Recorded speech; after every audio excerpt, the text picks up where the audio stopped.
some of them on their way there. And so we'd like to have, the time for us to see what's really going on for the school and have maybe some of the public get a hold of what's going on inside the building. So with that, I'd like to introduce Deb Stone, Principal of Coggins. Thank you. So tonight you're going to see a capstone presentation. Some of you have been to some of our capstones, some of you haven't. Although everyone's invited, this is the third year that we've done capstone presentations and had community members come in and grade and look at.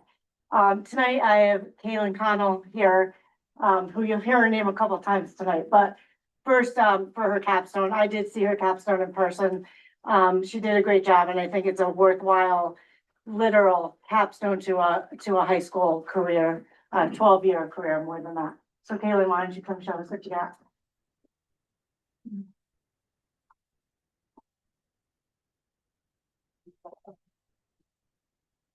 Good.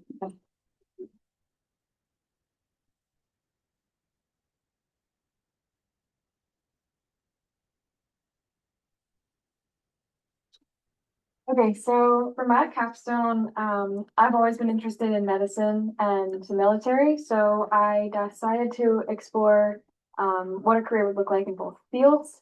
So yeah.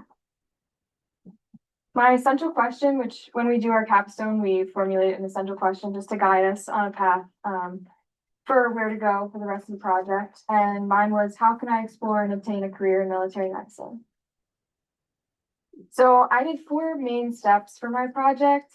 I did a professional interview. I went through the process of getting a National Army scholarship.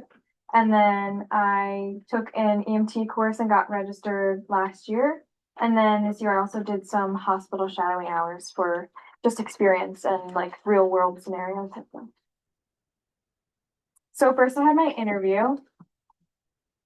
I did this interview with Dr. Jamal Bakari, who works at Yale.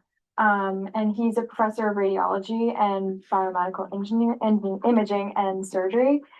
He's sort of the head emergency radiologist, and he invited me to come and ask him some questions, and he talked about his development and career, and he actually started off at a military school as well. So it was very interesting to see his perspective on growing up in Pakistan and in that military, and then coming here to the United States for medical school. He had some very interesting insights that I took away. The main message I took away was that the goal, being someone in medicine, is to serve humanity at the end of the day. He ultimately decided to leave after 3 years of service in the military, which he was planning to do 4, but his goal to serve humanity was not aligning, so he paid out his last year and decided to work elsewhere. But then he also said that radiology is a very interesting branch because it's the only branch where your work can really be reobserved and picked over, like a surgeon and a physician can like make diagnoses, and their work isn't really reobserved as much as like an image can be, so they can miss a lot of things, and it's very humbling, he said. And then I also wanted to ask about AI, because we all know AI is becoming very prevalent in our day-to-day lives, and I was curious whether or not he thought AI was going to disrupt how many jobs are in the medical field or what kind of work is being done. And he ultimately said that AI is great because it actually helps the like very hassle type of work that's done, like medical forms and like reports and recording. And so like in the medical field, they can focus more on more difficult tasks. And yeah, so he said it gets rid of the low hanging fruit type of jobs. So second, this was probably the most fun part of my capstone, but I put in work to get a 4-year National Army scholarship. You can go to the next page. So I wanted to make sure that doing this, I really knew what I was doing, what I was getting myself into. So I decided to shadow at UConn they have a Army ROTC program there. And so I spent a day touring with one of the cadets, and I met with their PMS, their professor of military science. And he showed me around. I shot it at a lab. They did like LDA crossings and EPW, which is enemy prisoner of war drills. So I got to take part in that, which was super cool.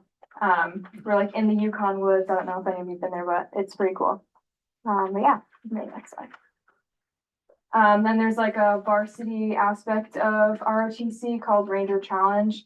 And there's like competitions between different schools. So I committed to UNC, Chapel Hill just a couple weeks ago. And so the schools, like their ROTC branches, can compete against each other. And that's what this like Ranger Challenge is, which I really loved. So I also visited the UNC ROTC program. They are very, very good. They won the MacArthur Award for actually the past 2 years in a row. And they're 40% female, which made me feel very comfortable. And they're very close to Fort Bragg.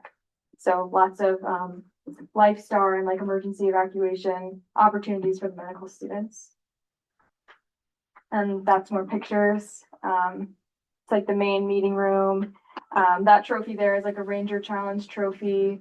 And they call that top left image the like pyramid of power. At the top is actually the president, and then in the second row is the PMS at UNC. Yeah. So I obtained my national scholarship. I actually won that in January. That's like the formal paper. I have my actual like booklet thing here. This has like a award in it. But yeah, so that was just a lot of like application work and physical fitness testing and an interview with the PMS at UNC. So I was very grateful to win that, and yeah, it was a great experience. My third thing was becoming an EMT, which I had just such an amazing experience with Mr. Brad, who's actually here. And it was a great course. I learned so much. Yeah, you can go next slide. This is some pictures of me in the course. I did a ride along at North Brantford Ambulance. That's like a vital sheet from one of the patient calls that I had. The main drills that I've done are like just taking vitals and learning, changes and trends over time and how that indicates like a patient's condition. But yeah, so that's that image, the Heart Saver image is the first aid certification. And there's a picture of like the taking blood pressure and like an ambulance that I was in the back of, which was very cool. Yeah, so this is my EMT kit. I still have this with me. I have my blood pressure cuff, which in my presentation with Mrs. Stone, I took her blood pressure. She was very good. What was it? Like one. It was delightful. Yeah, it was good. Delightful. Yeah, it was good. So this is my blood pressure cuff, and I have like my stethoscope and a pulse oximeter just for all like vital types of things. So yeah, so I've become pretty handy with my EMT bag. But yeah, so I had to take the full year class and then get 10 patient contacts, which I did at like a nursing home. And then I did practical exams, which was doing actual skills and performance based. And then a national registry exam, which was like a multiple choice 2-hour, I think, exam. But then, yeah, that's the national registry. That's my certificate after completing and passing the multiple choice exam, which was probably the hardest exam I've taken, but it was good overall. Okay. My last part was hospital experience. Just a couple months ago, I went to Middlesex Hospital and shadowed an RN, registered nurse, and a PA student. It was during actually a storm, which was interesting to see how they operated during like bad weather. But yeah, you can go next. They allowed me to take pictures of the equipment there.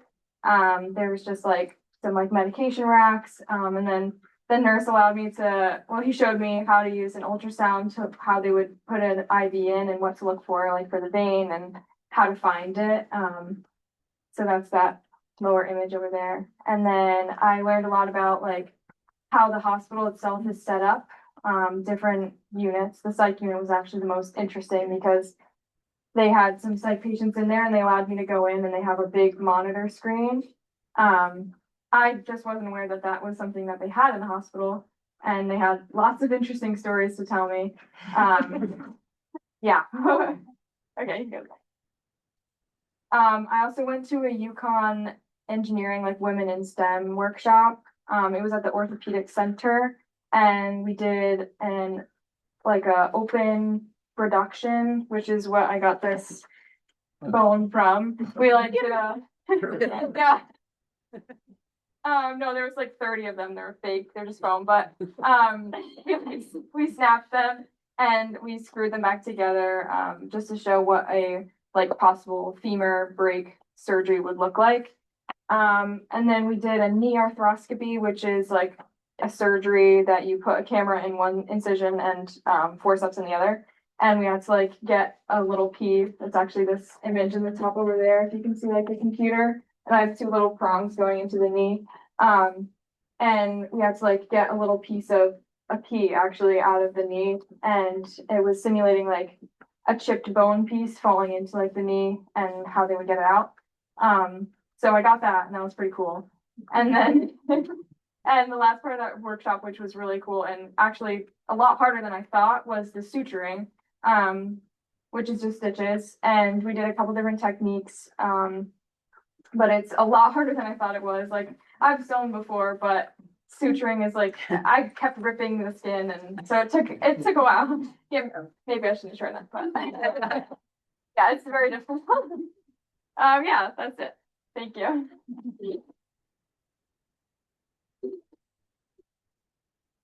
Can you just tell them how you came about these opportunities? Like, can you tell them the process with the class? With the EMC class? With the capstone class, with Mr. Thompson and his group? Where do these get posted? How do you know about these opportunities? Yeah. And then how did you make the connections? I would say the hardest thing was the hospital experience, but I was really like dead set on getting that. So I'm really grateful for Mr. Thompson actually, because he emailed with the Middlesex Hospital and he's been working on it for like a year. Like he had been messaging them since like February of last year. And finally he was able to get through with their administrator, who like allowed for 4 students to go and do like 2 sessions of 4-hour shadowing. So that was mainly his he got me into that. But yeah, so he definitely has a lot of good connections, and I'm very grateful for that. And Mr. Brad helped me with the EMT North Brantford place. That was really great too. Okay, well, none of this turned you off, right? To being in medicine? No, I enjoyed, I'm not even lying, I enjoyed every bit of it. I think I just learned everything. I definitely learned that it's slower than I thought it was. It might have just been when I went, but a lot of the calls were just like falls or generalized weakness. But I still like loved learning like the whole time, you know? It was very fun. Do you work on the students today that in? Yeah, I did, yeah. It was fun. Oh, right. Yeah, we brought him out on a stretcher and yeah. When do you have to report? Oh, For UNC, I think she means, right? yeah. No, I mean, you have to go to UNC Yeah. before, right? Like, Yeah. how much of a summer do you get before you have to report? Shorter than I thought. I go August 10th, so Okay. like 2 months I have or something like that. I'm excited, so. Good, yeah, Yeah. and I probably speak for just about everybody in the room. Thank you in advance for your service. Absolutely. And Kaylin, you know, my son's at UNC Chapel Hill. Yeah, I will just quickly say that he absolutely loves it there, I'm so glad. especially the weather. The food, he said, is very good. And I will tell you, he said that the right shade of blue is very important there. Yeah, like a specific number shade. Carolina blue has to Yeah. be. just, I know this, Caitlin is such an extraordinary, student Thank you. and, but every student in the high school has to do this. Mhm. And all of them that I reviewed, they put a great deal of effort in it. They worked very hard to get this, for at least 2 years of work to get through this. And what's interesting is many of them change their plan after they start. They get so far in and then this isn't me. I'm glad that you stuck with it. And it's a hard decision when Yeah. you're 17 years old to try to make a decision that you're gonna go into the service and into the medical field. That's not an easy decision for most people, and Yeah, it's amazing that you're going through with it. It's a great Yeah. idea. I'm very lucky that everything worked out for sure. Yeah, that was the most exciting part of watching the project presentations is the insights and the thinking that went into the students as they started to explore and realized, yes, I really like this, but I would like to do it this way, or this is some of the things that I find that need to be improved in this particular career, or they find that, I really I didn't like it because, so it really, it's awesome. It was an awesome focus, and learning. Thank You did you. a great job. Thank you so much. One of the things that I also found is that most of our students are interested in some kind of public service. Several years ago it was all about financial stuff, but in the latest, last 2 or 3 years, I think most of the students are really looking at some kind of public service, whether it's in education or in so many in healthcare. And others are in more of the technical fields, and it's really amazing to watch, what you do and what the school Yeah. is producing. I'm excited to see where all my friends go, yeah. Yeah, I was off of that point, but I was gonna say, I really like the comment you made at the beginning about the doctor that you interviewed Mhm. and saying like how, being so like humane in medicine. And although like I'm on the other side of things in more healthcare administration, Mhm. but I've dedicated my career to community health and running all different programs that serve our underserved communities. And I run a lot of military support programs and Okay. stuff. And so like, you don't even realize that there are like these programs that do that in community health centers. So it's like a really interesting avenue and it's getting more popular. And so that's great to Cool. see. Christina, you on human resources as well? Well, there are certain student loan programs that when you dedicate, that they do forgiveness, so. But yeah, but thank you. Thank you. congratulations. Thank you.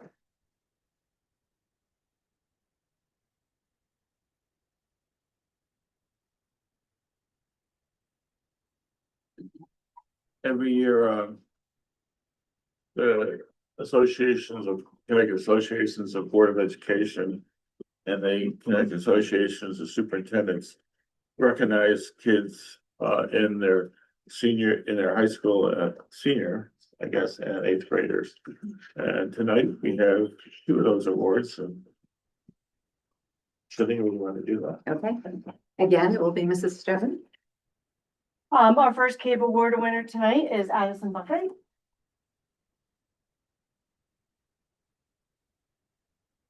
It's all about her. I make her stand with me while I read. She'll check my words because you'll hear why she checks on me all the time. Addison is an exceptional young woman and a natural leader whose commitment to making a positive impact is evident in everything she does. In the classroom, on the stage, and in many leadership roles, she approaches each endeavor with enthusiasm, positivity, and purpose.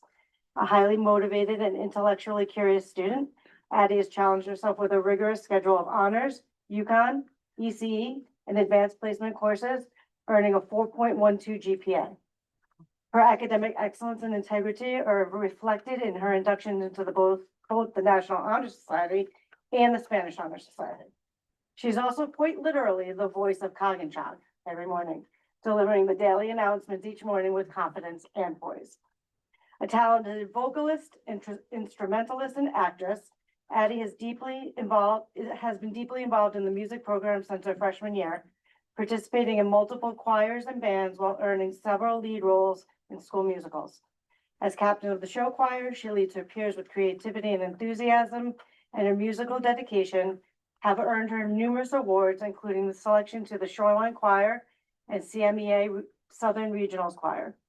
Beyond the arts, Addie has served as class president all 4 years and holds leadership roles as National Honor Society Secretary, Student Government Association Senator, Eco Club President, and an ambassador for Educators Rising. Her leadership extends to the broader community through her Girl Scout work, where she is leading a project in partnership with Durham Middlefield Youth and Family Services. You might have seen her poster out by the gas station. That's not a poster. What is it? Oh, billboard. Billboard. Yeah, yeah. The big one. Yeah. To create a kindness coalition, collaborating with administrators, local businesses, and athletic teams to promote a culture of kindness. Addie Bucket.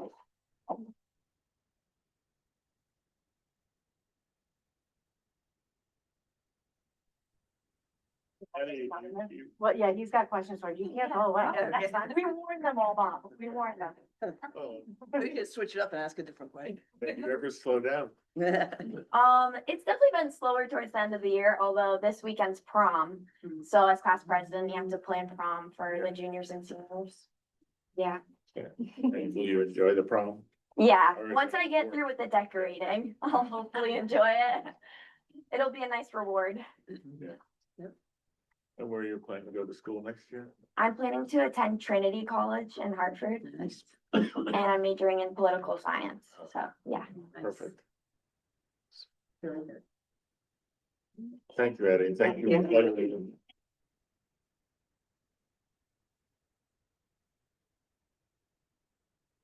Our second award winner tonight, from the high school is Charlie Dallas.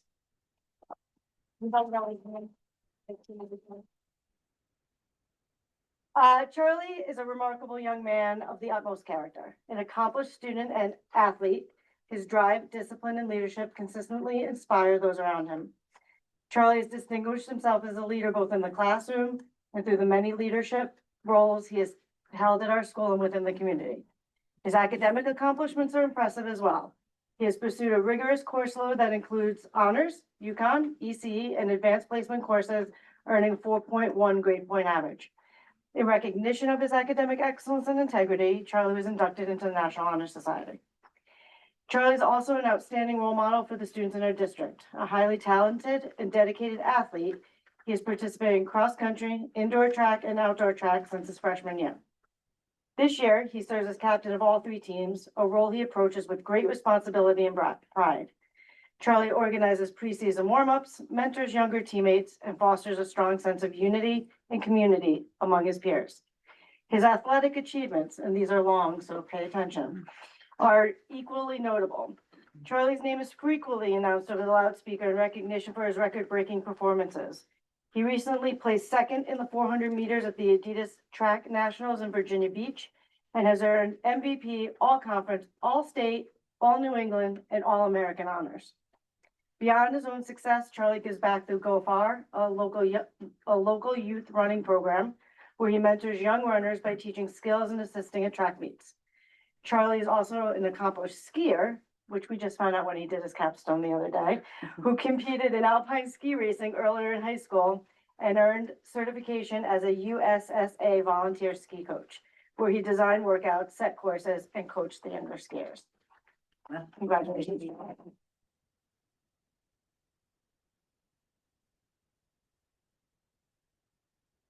Charlie is also serving on the building committee Yes. for school renovations and upgrades. So he's also going to school in ocean engineering at URI. And I just know that because he's on a building committee. Chatting the other night. Yeah, we were talking. And you have another race coming up this week? Yeah, race on Friday in Massachusetts. Yeah. Charlie can jump over these tables. I'm proud to say, I remember Charlie going to the John Lyman Friday gatherings, what do we call them, what were they? Assembly. Yeah, that was you, with the green hair, little green, I think it was you, yeah. Probably at some point. Congratulations. Thank you. Caroline. Thank you.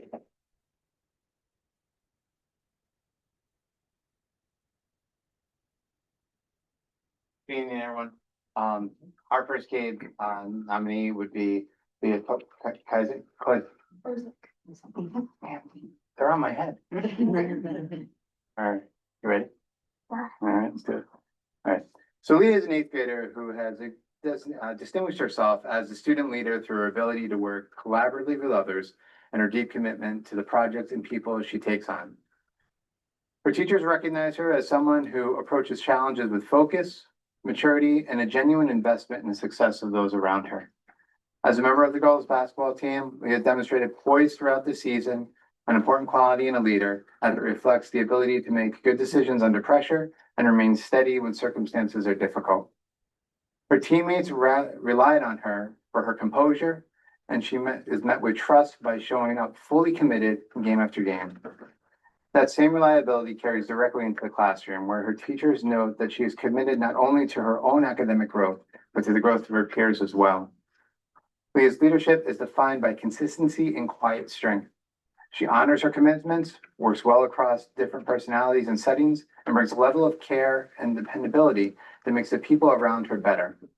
Her participation in softball outside of school further reflects her willingness to take on challenges and her dedication to team-oriented environments. Congratulations. Thank you.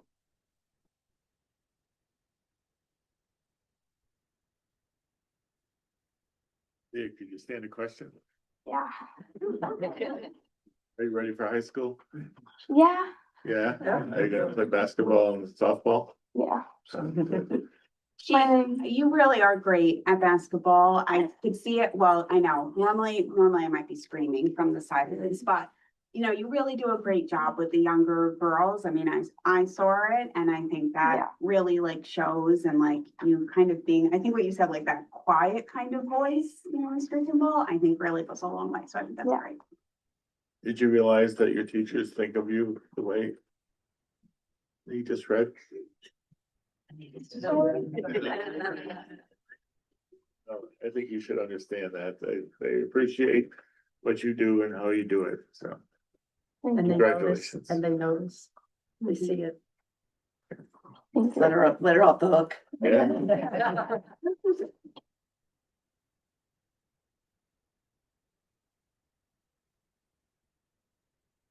Our second nominee is Gino Tamara.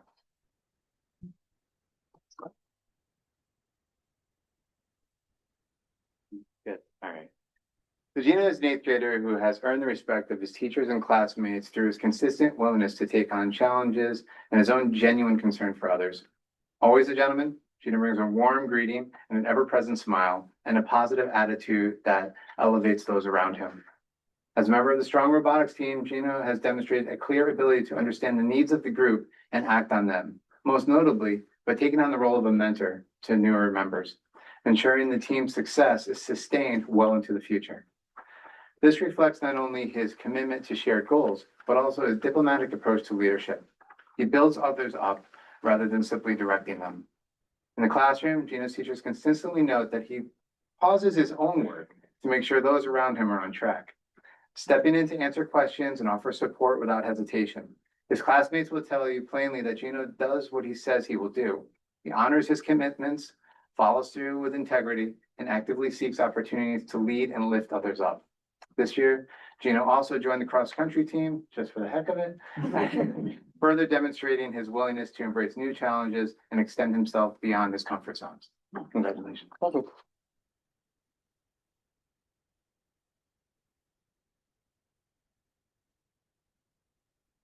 Thank you, Gina.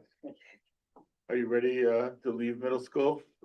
Not really, but I think I'll do fine. Yeah, you're fine. Yeah. Very well. Any other questions for Gina? I used to teach middle school. I don't wanna prolong the suffering. Congratulations. Gina. Thank you. That's not the normal answer we hear about middle school, so tonight we also have two, CAPS Awards winner, the Superintendent Awards winner. So, my first award winner is Spencer Babbitt.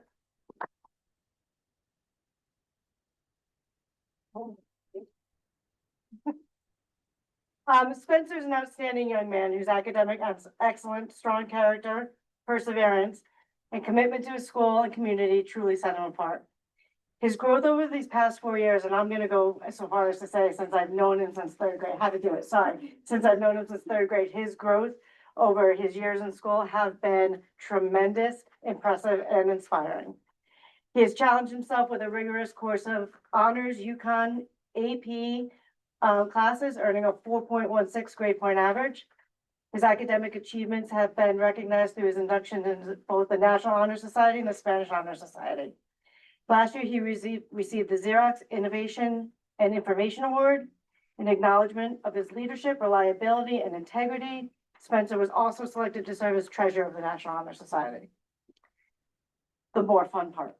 A talented and dedicated musician, Spencer plays trombone in the concert band and pep band, and guitar in the jazz band, jazz combo, and pedal orchestra. His enthusiasm and leadership earned him the Esprit de Corps Award, and this year he further expanded his artistic pursuits by portraying King Triton in The Little Mermaid. So great. Spencer's been a committed member of the robotics team since his freshman year, contributing to the design, construction, and operation of competition robots. He is also a dedicated indoor and outdoor track athlete, competing in shot put, javelin, and discus. One of Spencer's most meaningful experiences has been his work as a camp counselor at the John J. Nurden RTC summer camp. How many years? 3. 3 years, where he demonstrated maturity, empathy, and patience while supporting youth and adults with intellectual disabilities. His service was recognized with the Outstanding Volunteer Award. In addition, his involvement in Boy Scouts and various community service projects reflects his genuine commitment to giving back and making a positive difference in the lives of others. Congratulations.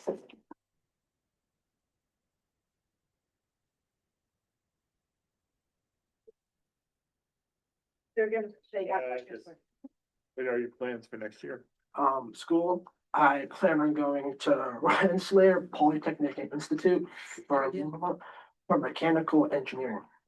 Wow, nice. Are you sure? I'm a civil engineer, I never could take the mechanical engineering. It's a pretty rigorous course, I've heard. Yes. Thank you for your volunteerism at Camp Nurden. Yes. I just, as a mom of a camper there who's been, she's been there for, I don't even know how many years. I think it is truly, I think, one of the most beautiful things of our community. And it's so nice that we get kids from the high school volunteering there. It's really like such a beautiful place if you haven't been there. So we appreciate your volunteerism. Yes. What made you decide to be a Little Mermaid? He's the king. You have to address this, Your Majesty, please. It's just a little bit out of character, I just wonder what made you choose that? Well, it's my senior year. It was my senior year, and I just wanted to try something different. So Right, I thought you I did a would great just job. audition for it. I just have to ask, was the costume anything like the one in the cartoon? No. Okay. That not shirtless. So. All right. Hold on.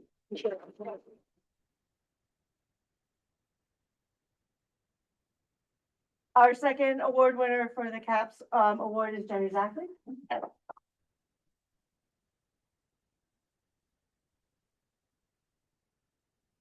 Jenny is also an exceptionally bright, conscientious, and driven student who approaches her education with a rare focus on maturity.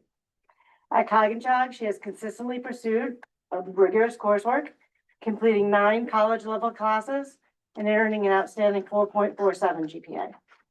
Despite a demanding schedule of extracurriculars and leadership roles, she has maintained excellent academic performance, motivated by both achievement and a genuine curiosity to understand what she learns. She does ask a lot of questions. Her accomplishments have earned her prestigious recognition, including the Yale Book Award, the AP Language and Composition Award, and the Rochester Institute of Technology, Humanities, and Social Sciences Award. Those are all last year, right? Aspiring to become an anesthesiologist, Jenny has actively explored the medical field through programs such as UConn Inspiring Women in Engineering and Medicine Workshop, neuroscience events, and hands-on shadowing experience. experiences. What truly distinguishes Jenny is her resilience.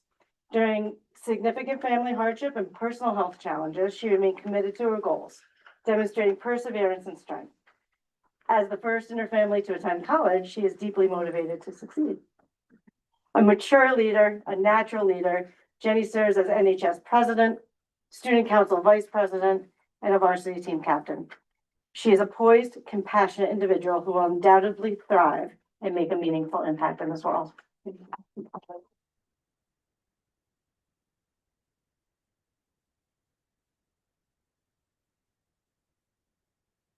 And I was talking to one of your elementary school teachers, and they couldn't believe that you were gonna be Little Mermaid. And they couldn't believe the voice that came out of that wonderful person. That was incredible. Thank you. I don't know if anybody else saw the play, but it was amazing. What are you planning to do next year? Next year, I'm planning to major in biology on the pre-med track. I'm committed to UConn as of right now, but I'm also on the wait list for 3 other colleges, so just waiting to hear back. Congratulations. Thank you. Congratulations.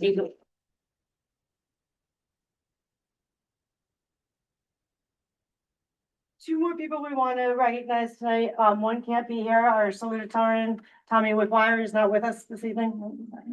No, but I'd like to read a little bit about Tommy. He's probably running somewhere or doing something athletic. That's what I'm guessing, but he's an exceptional student whose academic excellence, leadership, and character distinguish him as one of the top members of the graduating class.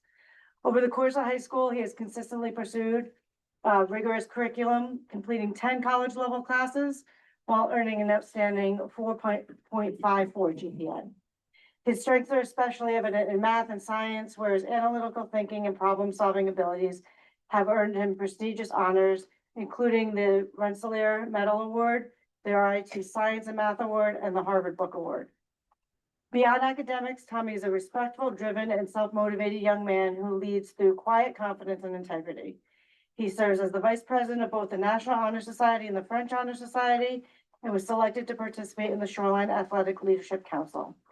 Tommy's greatest passion is soccer. A 4-year varsity soccer starter as a goalkeeper and 2-year team captain, he demonstrates resilience, teamwork, and leadership both on and off the field.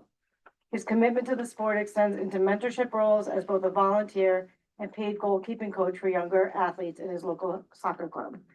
Balancing his rigorous academics, athletics, and leadership responsibilities reflects his exceptional discipline and time management skills.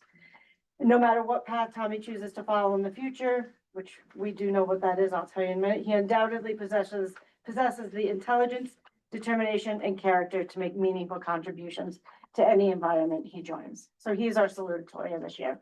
He signed to play soccer for Nichols. Thank you. I knew you had my back, Aaron, for Nichols College. So he will be playing varsity soccer for Nichols College next year. Yes. Thank you. Caitlin, would you like to come back up? Caitlin Connell is our valedictorian this year.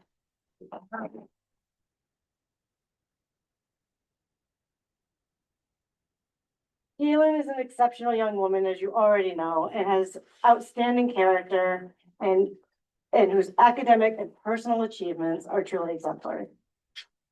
Just take this all in for a minute. This doesn't happen. She has earned a 4.6 GPA while completing one of the most rigorous course loads that our school offers, including 2 UConn, 8 AP classes, a member of the French Honor Society and National Honor Society. She also earned, as you heard, her EMT certification this fall. She is highly respected by her teachers and peers, highly supported by her family that sits here behind us, grandma and grandpa, her whole family, mom, dad, and the kids. They can all wave to you. Caitlin embodies our core ethical values of respect, kindness, responsibility, honesty, and courage on a daily basis. A 3-season athlete, Caitlin competes in soccer, indoor track, and outdoor track, and served as the captain of the soccer team this year. She's a positive role model who goes out of her way to ensure teammates feel welcomed and valued. She also gives back to her community as an assistant coach for the Coggin Soccer Club and was named the CIAC Scholar Athlete for academic and athletic excellence. In addition, Kaylin has held leadership roles in student body government, volunteers with Paper House Productions, and performed this spring as yet another Little Mermaid. There's a theme, I don't know what it is. Kaylin plans on majoring in science, you already heard that, and she will be participating in ROTC and was a recipient of the ROTC scholarship and aspires to a career in medicine as a medical officer. My favorite part is though, this week, when we were together, I said to Kaylin, because we went to the leadership, with the Marines last week, Katie and I said, aren't they bringing you the big check? Like they should be, she goes, funny, they just called me, can they bring the big check to the awards ceremony? I said, "Yeah." So they are gonna bring the big check. Nice. Congratulations. Want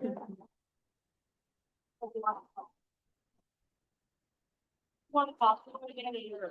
Oh, they want to talk to me. Anything else you'd like to say about your experience here at Cogginsburg Regional High School?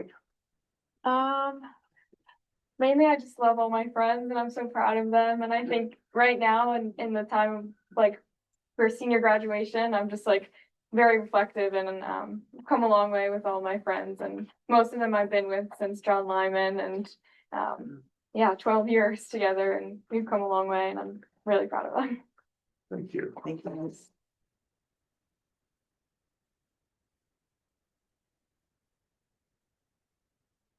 Our board and the superintendent are putting together a vision of the graduate. And I think you've seen what that vision looks like. Congratulations.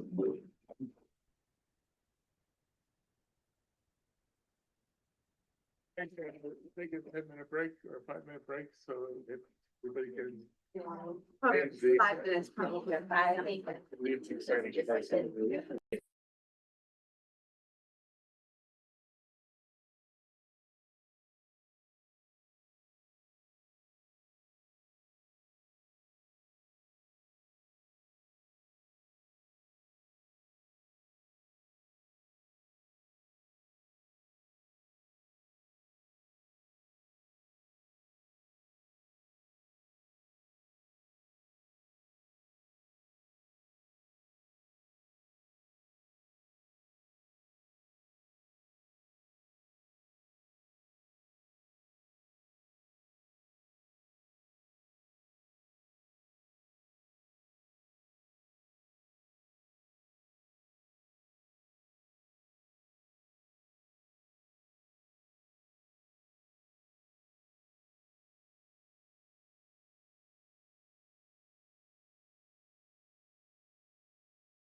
We're live again. Back in session. Next item is item 4, public comment. Good evening. My name is Lori Homedock from 5 Mohegan Road in Middlefield. I just attended the school renaming committee and presented a petition with approximately 475 signatures against the renaming of the school. I would like this to be put as part of the Board of Education's minutes, and I would like to see, as the petition asks, the school not be renamed, and that more information be put out to the public. The town of Middlefield has offered the Board of Education multiple times spots in our newsletter. I highly recommend that you take advantage of this. Friday, the window closes for this opportunity for this time. I would like to see you put whatever information you can afford us, and I would also like to have this acted upon. I don't want it ignored. I want action taken on this petition for all these people that signed it. Just like every student, every teacher, everyone that was allowed to vote on the school, these people deserve a right to have their petition acted on. And that's all I have. My question is, will you act on this petition? We will act on it during our conversations later. Thank you.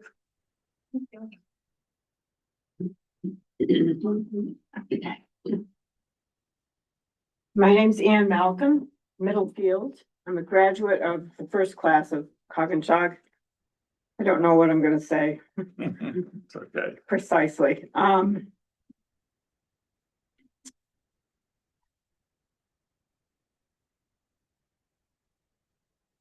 Probably, well, first of all, my family probably more than normally gone through this system. So I'm very attached to my hometown and to Durham. Durham has been a lifelong sister town, a consolation.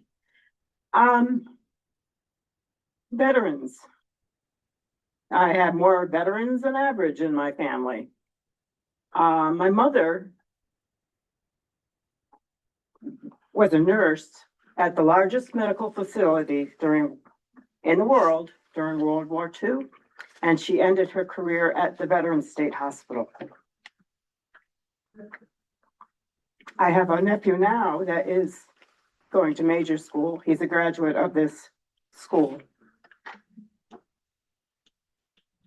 I think I ask you to take seriously the renaming of the school.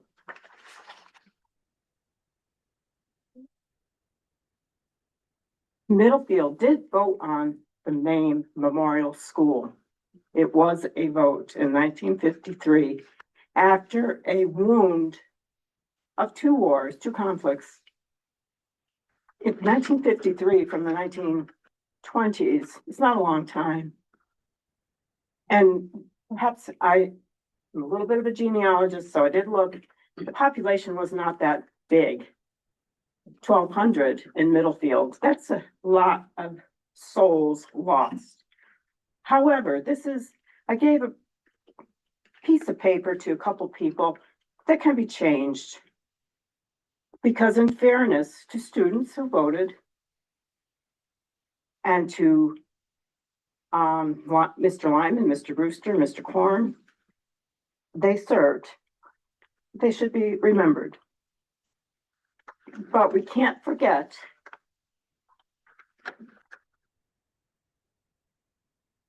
but beyond those that are forgettable for many people, there are many, many veterans that in this 250th anniversary of our country, that we can expand the name from just memorial, because that's why we forgot. What are we memorializing? It was a real memory, but people did not remember that it was a real.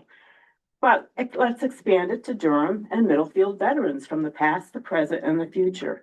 So Veterans Memorial. I just ask you to seriously consider the voters, getting information out. It's good information. You did a lot of study. And I am not a student. I'm one of your failures. But I was in a chair here all my senior year, buffeted by the spirit. So just please consider, don't discard the Three Oaks. Don't discard the names of the public servants. That's where I am today, a public servant. It's all good. And I do appreciate what the board is doing. And the teachers. Thank you. Thank you. Thank you. Is there any other public comment? Thank you. Thank you. Online public comment? If you're online, please raise your hand if you would like to make a public comment.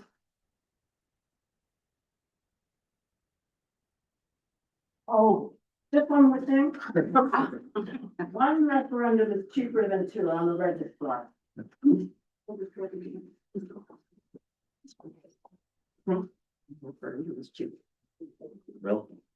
No, seeing none. All right, seeing none, we'll move on to the next item of the agenda. We have a motion to approve the minutes. So moved. Do you have a second? Second? Any comments, corrections, all in favor? Aye. Aye. Thank you. Next is item 6, the superintendent's report. Just to give a few highlights to my report, I just wanted to give a little bit of a heads up that the next Student Achievement Committee, for those of you who are on that committee or planning on attending, is going to be a little bit longer than usual because it's the spring meeting where we really have a lot to cover.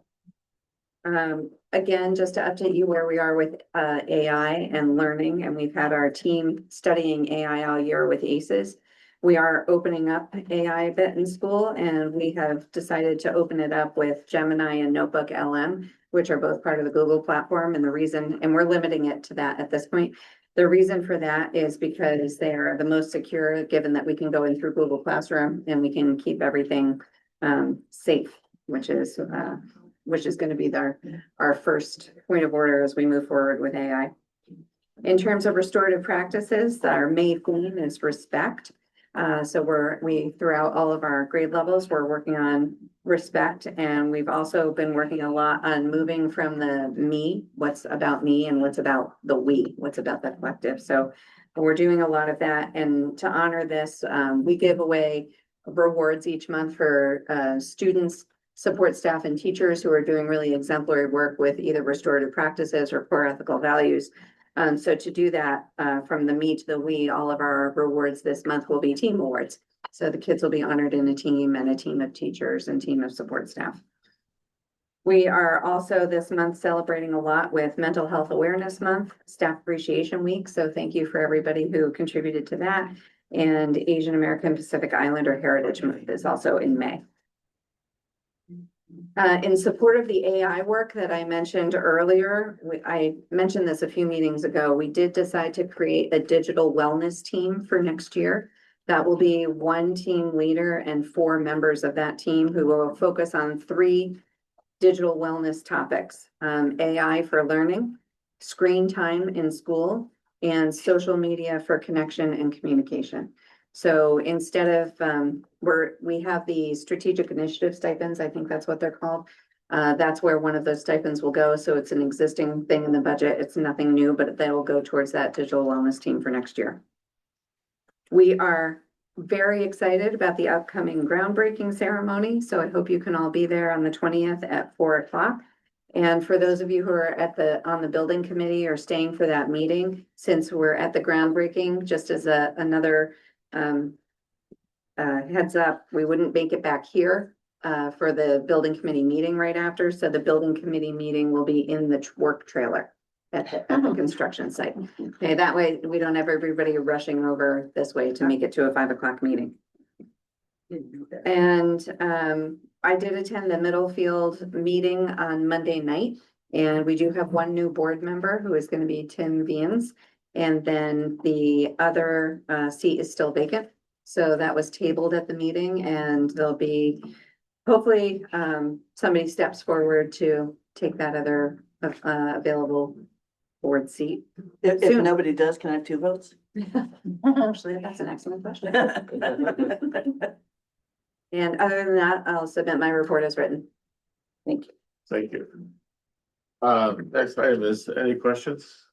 I had a kind of a comment, I guess, on the AI and learning. Yeah. I just want to make sure that we're looping in Ken and the tech team. Absolutely. Um, I've been seeing this a lot in my professional work where even when you put in the directive to use these tools, there's so many new AI tools that are coming out that we're having to dedicate more and more resources to controlling them and making sure the data is not leaving clients and everything. So Yeah. I just want to make sure they're looped in. He's part of every conversation. Yeah. And the. We don't open anything without Ken's approval. And the AI consortium that ACES is running is based on, and I can't remember what COSIM stands for, but it's one of the educational, it's like ISTE, but not. And so, which talks about a wraparound, make sure all the tech people are there with the teachers, with the administrators, with everybody. So the design of that consortium is to have the people who can know the nuts and bolts there. We also just had screen-free week, so the teachers were really starting to dive into what they could do screen-free, and we sent some resources home for parents. Part of my report will be Angela Cahill from STV, who's online, just to give you a really quick update on our construction project. So Angela, I'm going to move you in as a panelist. Is this report going to be put on the, They're all put on there. Okay, it's up there, yeah, because I haven't checked. Well, we just got it today. So it will be put. Yes. Mhm. Thank you.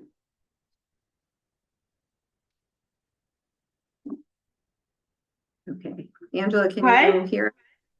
Yeah. Hi, how's everyone?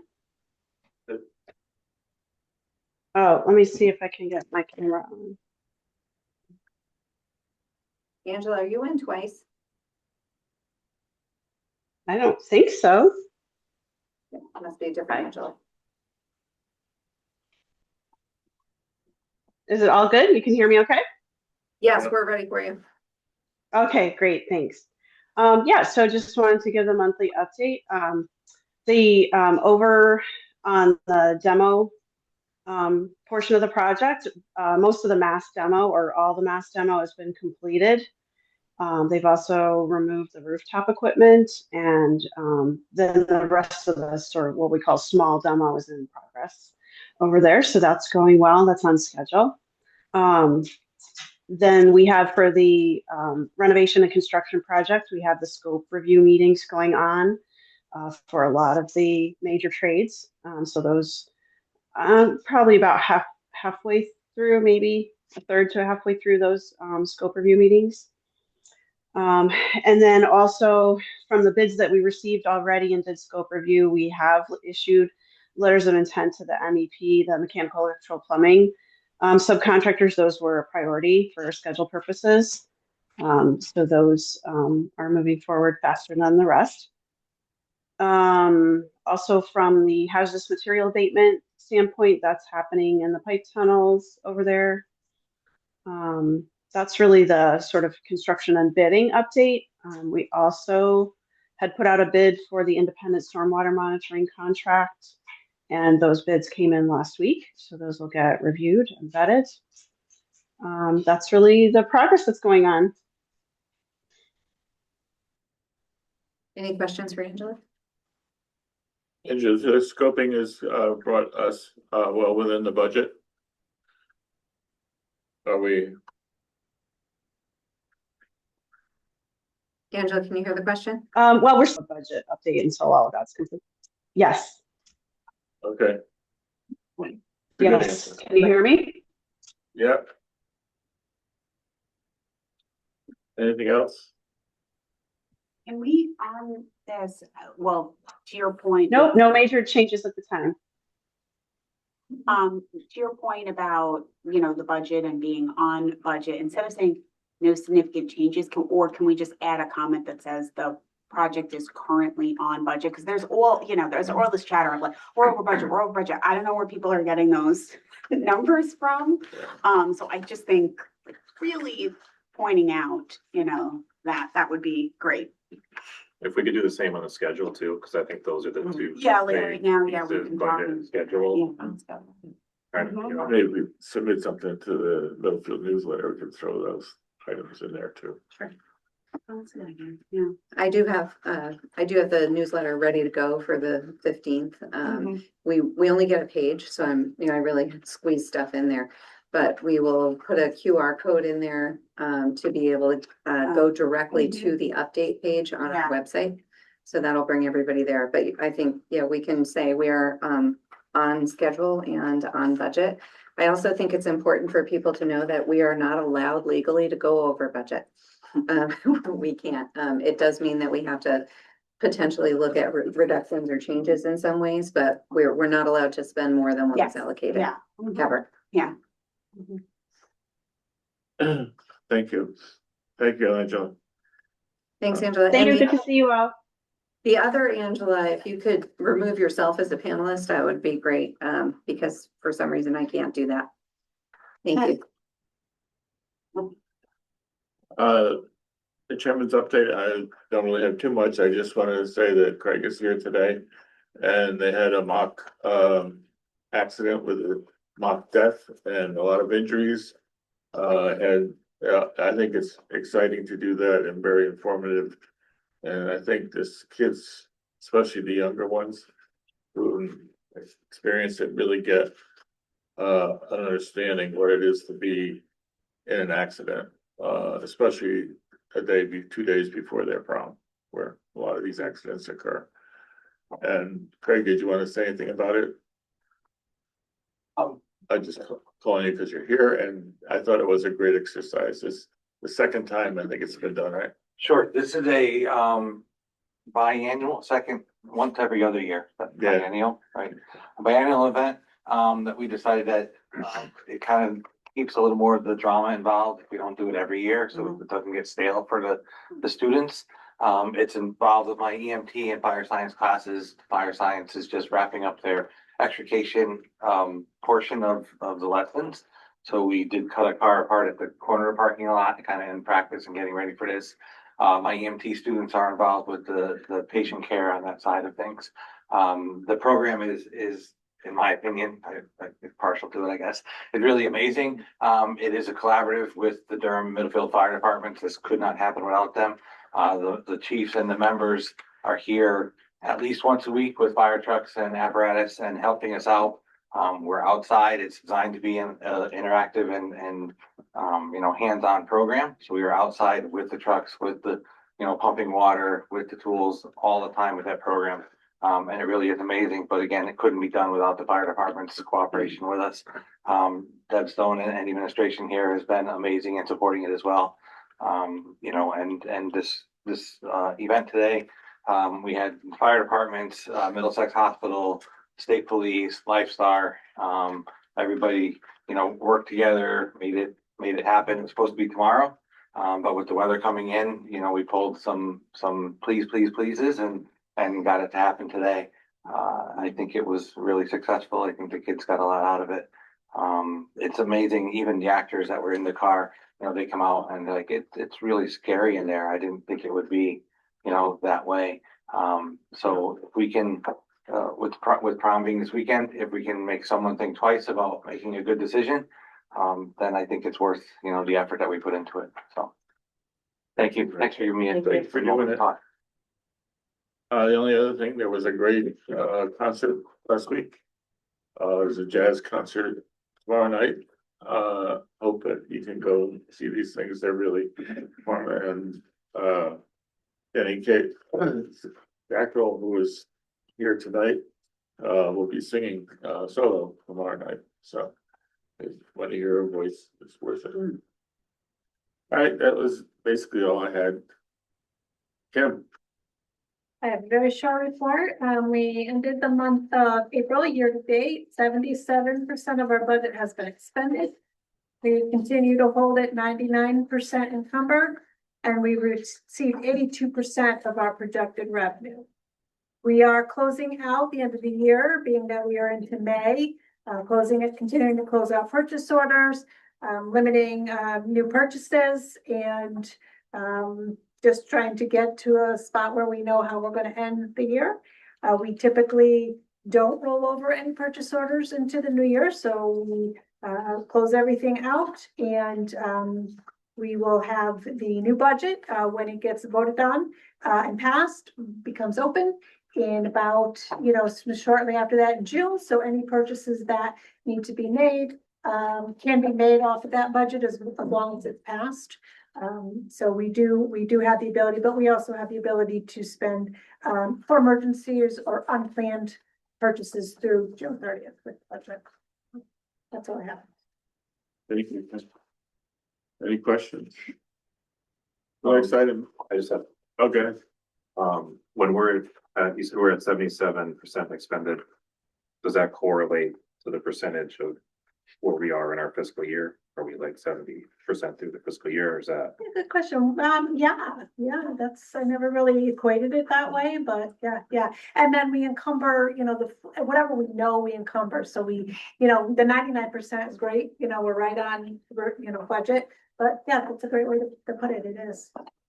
Revenue do we think we'll end up getting that last 18% that we're? The excess cost grant, the special ed excess cost grant never comes in at the amount that we expect.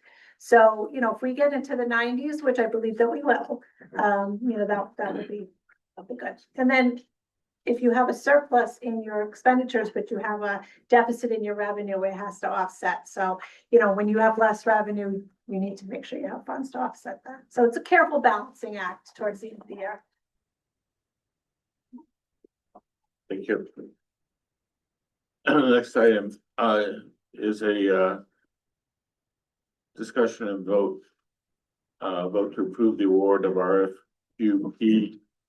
2026-002 stormwater monitoring for the Regional School District 13 School State Project number 213-0051 R&D/EA on the Weston and Sampson Company for the base bid of not to exceed $27,600. I have a motion to approve that. So moved. I'll second. Give me a discussion.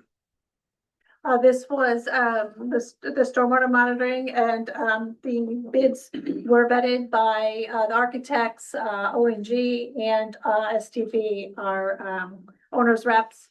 And scope was complete, and the building committee all was able to weigh in on it and approved it for recommendation to the board to approve. And this is for work to monitor any stormwater off the site. There's a number of things they have to do early on. They have to get some baseline stuff, so it has to go pretty quick. Yes. So. All in favor? Aye. Aye. Any opposed? Thank you. Next is the update from additional revenue from the state. Kim will have the exact numbers, but there's this additional money from the state came in very last minute, so there's been a lot of discussion about it. Essentially, and you'll see it in the new numbers, but essentially what it is, can you tell the final amount that we're getting? The total between both towns is $215,744. Okay, so that's not money that we can take off of our budget necessarily. Our gross budget is still what it is, but it comes in separate from the ECS money, and it goes into our revenue stream as a grant. So we wanted you to know the amount and how it is. So it does help. It helps taxpayers. It can only be used towards education. It does get sent directly to the town. I mean, it goes directly to the town, but it is a nice little extra bit of revenue. Do you know the breakdown between the towns? I do. It was 84,000 for Middlefield, and then 151 something for Durham. I can get the exact number, that's just. So that's proportionate to the student population, basically. They have a formula, And that's not something to count on every year. It's not a thing that we should build in. It's called supplemental and temporary aid grant. And it's one time, and it's not, does not get counted towards the MBR for the next year's budgeting. So it's just a supplemental, which is why we're able to show it to decrease our net purchase.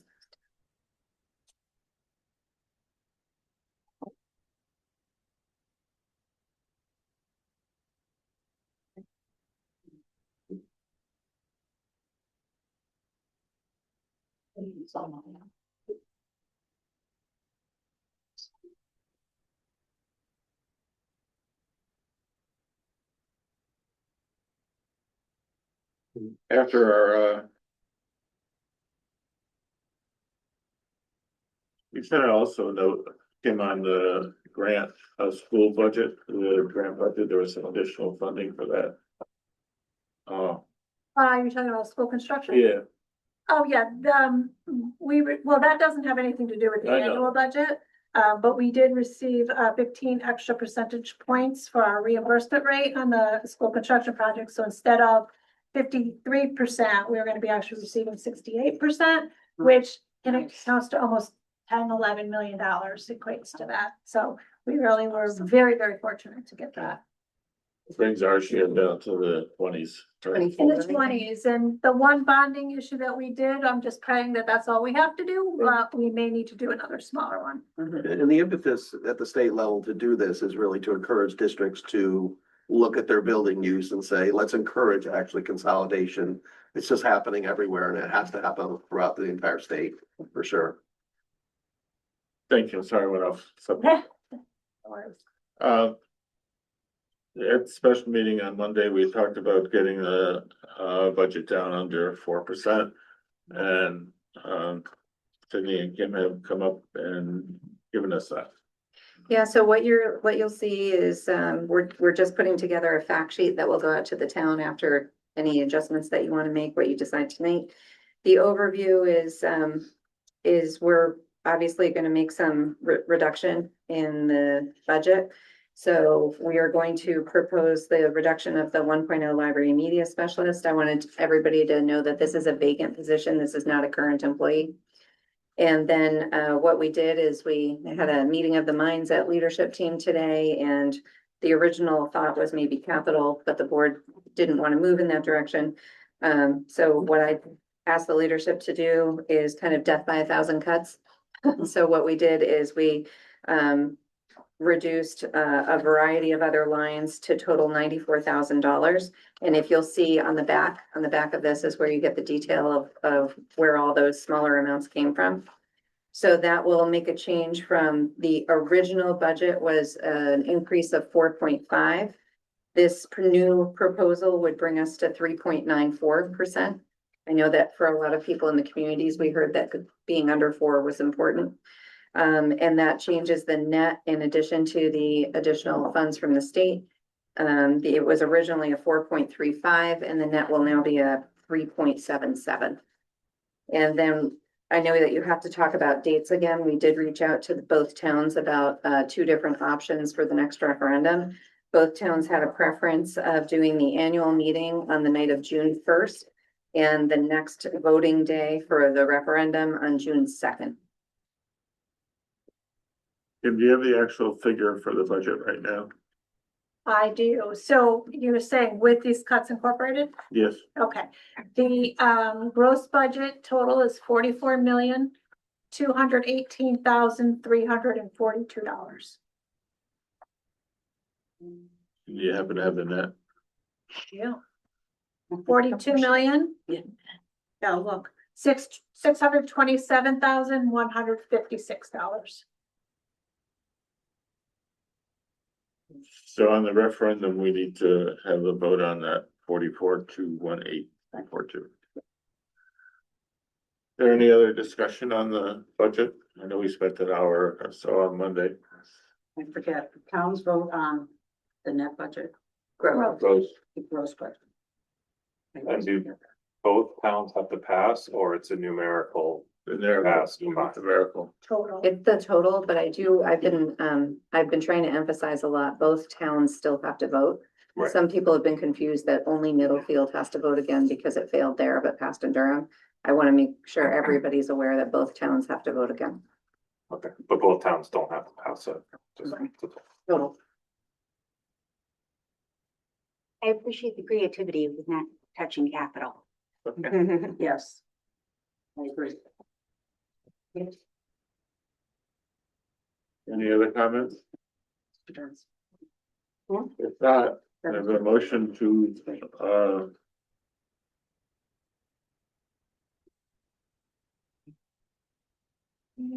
it's motion to vote to approve the 2026 into 7 revised budget. So moved. Second, Any other comments? We do have to officially read this. I don't know if Nick's gonna do it. We want to talk through where that 94,000 is coming from, or? Yeah, we can. Sure. I'll go through it. So from IT, we are reducing $9,000 total, 4,500 from cybersecurity and 4,500 from print management. These are ways that again our team leaders our leadership team was just really looking hard at the budget, and these are things that are not necessarily going to mean that we have less cybersecurity. It's something that we can roll into a different contract. Under administrative, we are reducing employee benefits, unemployment compensation by 5,000, office supplies by 5,000, strategic planning. We had put in $10,000 for the first steps in our strategic plan, taking 10,000 from there and taking 20,000 from legal. I'll knock on wood for that one. 5,000 for travel and 10,000 under lease for operating services. And then other curriculum, we did a reduction of $30,000, and we did that because we might not be able to bring in as many consultants, but with the director of teaching and learning and associate director, we will make up whatever we need to in those two employees. When I was going through some of the numbers, the tuition costs that we pay out went up quite substantially. Is that an estimate or is that an actual kind of? So it's an actual for the existing outplay students right now. Yeah. And an additional 6 students at MTA that are our students. So we may not have 6, we may have 10, we may have 4, but we have 6 currently now, so. That was the only other place that I was looking at. Yeah, that was $387,000. That was a big, big noticeable jump. Any other comments, questions? I appreciate on this document about the minimal impact to students and families. Just curious how we reduce $10,000 from a lease. Wouldn't that be a fixed? So we have, it's for audiological equipment. And it's called an FM system, and we put it in, but we have not had the need for it. So we were able to, we just won't lease another one. So it's not like it's a car lease or something that we're locked in. We just lease them for the year. So we reduced there. So we're not using it? No, we still have money in there. We just reduced it by 10,000. Based on student need. Based on student need. You know, the thought was always is, well, what if we do need it, right? That's why we're zero-based budgeting, so we are taking it out.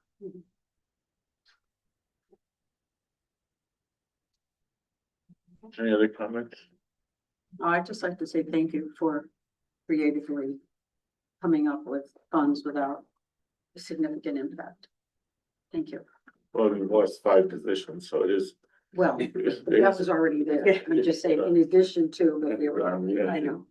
I figure we're down 30 positions for the last 10 years. So we're keeping up with enrollment. No. With enrollment, so. Right.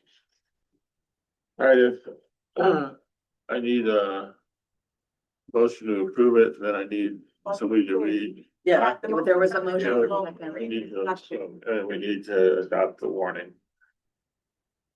Yeah. So all those in favor of revised budget? I, Aye. Any opposed and abstain? I'm opposed. Thank you, Lauren. And the next item is to read in the warning for the annual meeting and referendum, which will be on June 2nd, and the annual meeting will be on June 1st. So that, Yeah, does Nick read this as our secretary or? I Rick, you want to read it? Yeah. I would love to read it, but I don't think I have the full thing in front of me to read. We'll read it for you. I love the spotlight. But there's a blank. We'll fill in the blanks. Now that you decided, we can fill in the. Okay. I'll tell you the number when you get to it. All right. Regional School District 13 of the great state of Connecticut, Durham and Middlefield, warning of annual meeting and referendum vote.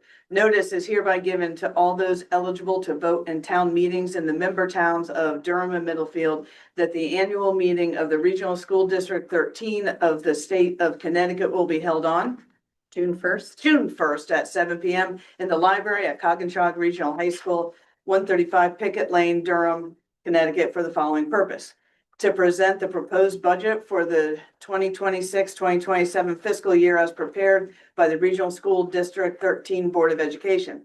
The moderator shall adjourn the annual meeting at its conclusion, and the budget shall be submitted to a vote upon the voting tabulators in the district's member towns of Durham and Middlefield on June 2nd. June 2nd, in accordance with section 10-51 of the Connecticut General Statutes, between the hours of 6 a.m. and 8 p.m. under the following heading. Shall the proposed budget of $44,218,342 for the 2026-2027 fiscal year as prepared and presented by the Regional School District 13 Board of Education be approved? Those in favor shall vote yes. Those opposed shall vote no. Voting will be at the following places: Town of Durham, Durham Community Center, 144 Pickett Lane, Durham, Connecticut. Town of Middlefield, Middlefield Community Center, 405 Main Street, Middlefield, Connecticut. Copies of the proposed budget will be mailed to every postal patron in Durham and Middlefield, dated May 13th, 2026, signed by Sir Robert Moore, Chairman of the Regional School District 13 Board of Education. Thank you. You need to send it inside this. I'm not going to be here tomorrow. We should probably send it down then. Sign this blank one. Yeah, we'll fill in the blanks. It's in the record. It's in the minutes.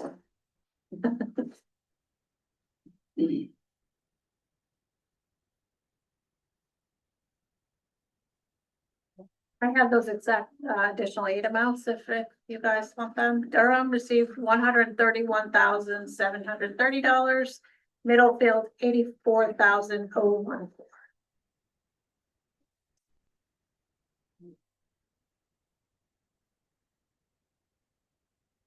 Thank you. The next item on the agenda is the school naming committee report update. Kristen? Sure. So we've had 2 meetings since our last Board of Education meeting, I think. Well, since our last regular Board of Education meeting, I should say. So again, I guess just to reiterate here, the school naming committee was formed, you know, per our board policy. We followed our policy, you know, actually went really above and beyond of what our policy dictates to do. And, you know, I do really commend our committee for like sticking through. You know, I think we really, you know, I don't think there was obviously any ill intent and, you know, so forth. But, you know, we've had 2 meetings. We've gotten some feedback. The first meeting, there were maybe 7 or 8 Middlefield residents who voiced their concerns. This past evening, there were 2 residents who voiced their concerns. So what I tried to do, I reached out to one of the residents who came to the first meeting who's an active Middlefield resident, Miss Carol Schilling. And I had two conversations with her to kind of, really gauge some better constructive feedback for the committee. And I really have to say, I think we had some really good conversations. She was super respectful. We both were to each other and kind of like heard each other out, which I think is kind of what volunteerism is all about. And so I appreciate her time, and I just want to definitely make mention of that. So she spoke to some Middlefield residents. They kind of basically said, yes, like, if there's like kind of like a compromise to be had, they would love that. They would appreciate that. And again, I don't want to give the impression that, of course, that we are speaking for all Middlefield residents. I'm sure that no matter what happens, we would never make everybody happy. I mean, that's just with probably every decision we make here. So they had suggested 3 Oaks at Memorial School or Memorial 3 Oaks School, something, of that nature. And she basically would appreciate a compromise. At first, we kind of liked the 3 Oaks at Memorial School, but I think maybe with some, maybe some small legality issues and kind of just like how that would look, we're not really sure if that's the best bet. So anyway, the naming committee met this evening. We would bring forth a slightly, I'll say enhanced name. And, go with 3 Oaks Memorial School. If that seems, something that the board wants to entertain and vote on. Again, I don't think we're going to make everybody happy, but I think hopefully this would be seen as like a good compromise. Just in terms of some other things, we did seek some legal counsel just in terms of if a referendum could be done. I know there's been some chatter about that. I think it was kind of advised not to move in that direction for a number of reasons. I think the first is a referendum is a yes/no question. So that might prove some difficulty there. There was Public hearing. Yeah, the public hearing you would have to do then if it's a referendum question, which then is difficult with timing. And I'm so sorry. That's Well, the last was just, the district has that's what it the is. authority to name the school. Yeah. It doesn't transfer to the community. Yeah, so like via as opposed to referendum. like, we don't have the authority to approve a budget that has, so like, kind of like thinking of it in that scope. So we did look into that. In terms of the petition, we did receive the petition. Sydney, did you want to speak to the petition now, or do you want to talk, about under committee reports? Well, I just wanted to, I'll speak to it now if that's okay. Oh, yeah. I was just thinking, we did go through and look at the number of votes on the petition. It's about, if you're looking at people who are living in Durham and Middlefield, it's about 377 people that are students and adults. So it's a combination of kids and adults. There was a comment made earlier, a worry that the board would ignore the petition, but I think the very nature of going back to the school naming committee and thinking of making sure Memorial comes back into it is a strong showing that nothing was ignored. That people are really listening, and the desire to have the Memorial remain part of the name in any fashion, I think is honored. And I was also thinking just the number of people on the petition, I think is fairly close to the number of votes that went in for Veterans Memorial School. I mean, you would probably know the votes better, but I think it's pretty close in number also. So it kind of tracks with the information that we had. Yeah. And I think kind of going off of that too is, I have been trying to make mention and make super clear, because there was also some discussion about the cornerstone was always staying. There was never any discussion about moving that. That was always going to stay, along with other memorable pieces in the school that have been safeguarded with our architects. Well, not that they have them, but that they, have that. So I just want to make that super clear. And I think actually, maybe a little bit of a silver lining that has come about this, and I don't want to, Ms. Malcolm, I think, spoke to this earlier, is that, it's not just about honoring, you know, the 6 veterans. I think we could also do a better job as a board about honoring all veterans of both Durham and Middlefield. And then there are the servants, the public servants of John Lyman, Frederick Brewster, Francis Korn. So I think that's, you know, that's kind of been my perspective the whole time, is that there are, you know, there's a lot of people who have contributed to our communities in a number of ways, and that they should all be honored the best way that we can possibly come up with as a board. So if the board wants to, you know, I could make a vote for an amended name of, you know, if we want to do that, if you, I mean, I guess I could make the motion and then we can have discussion. Does that sound okay? Yeah. All right, so I will make a motion, to, replace the word elementary with memorial in the name of the current, school, so that it is 3 Oaks Memorial School. Second. You know, we've had, I think your commenter, corrected that reason why we're back here is because we've recognized the petition. And it'll be in our records, it's in the minutes of the meetings. We've gotten other letters with options for naming, and those 2 will be recorded. So I think your committee has really done a really good effort of trying to come up with recognizing the group of people that worked on this and voted for it originally, and the students and the student involvement in it, and also your efforts to get it out to the community for a vote. And I really think that the addition of memorial will be a good addition. Hopefully it will encourage people to recognize the compromise and vote and recognize it. I also think it's so important to recognize that this brings us to a regional approach to the school.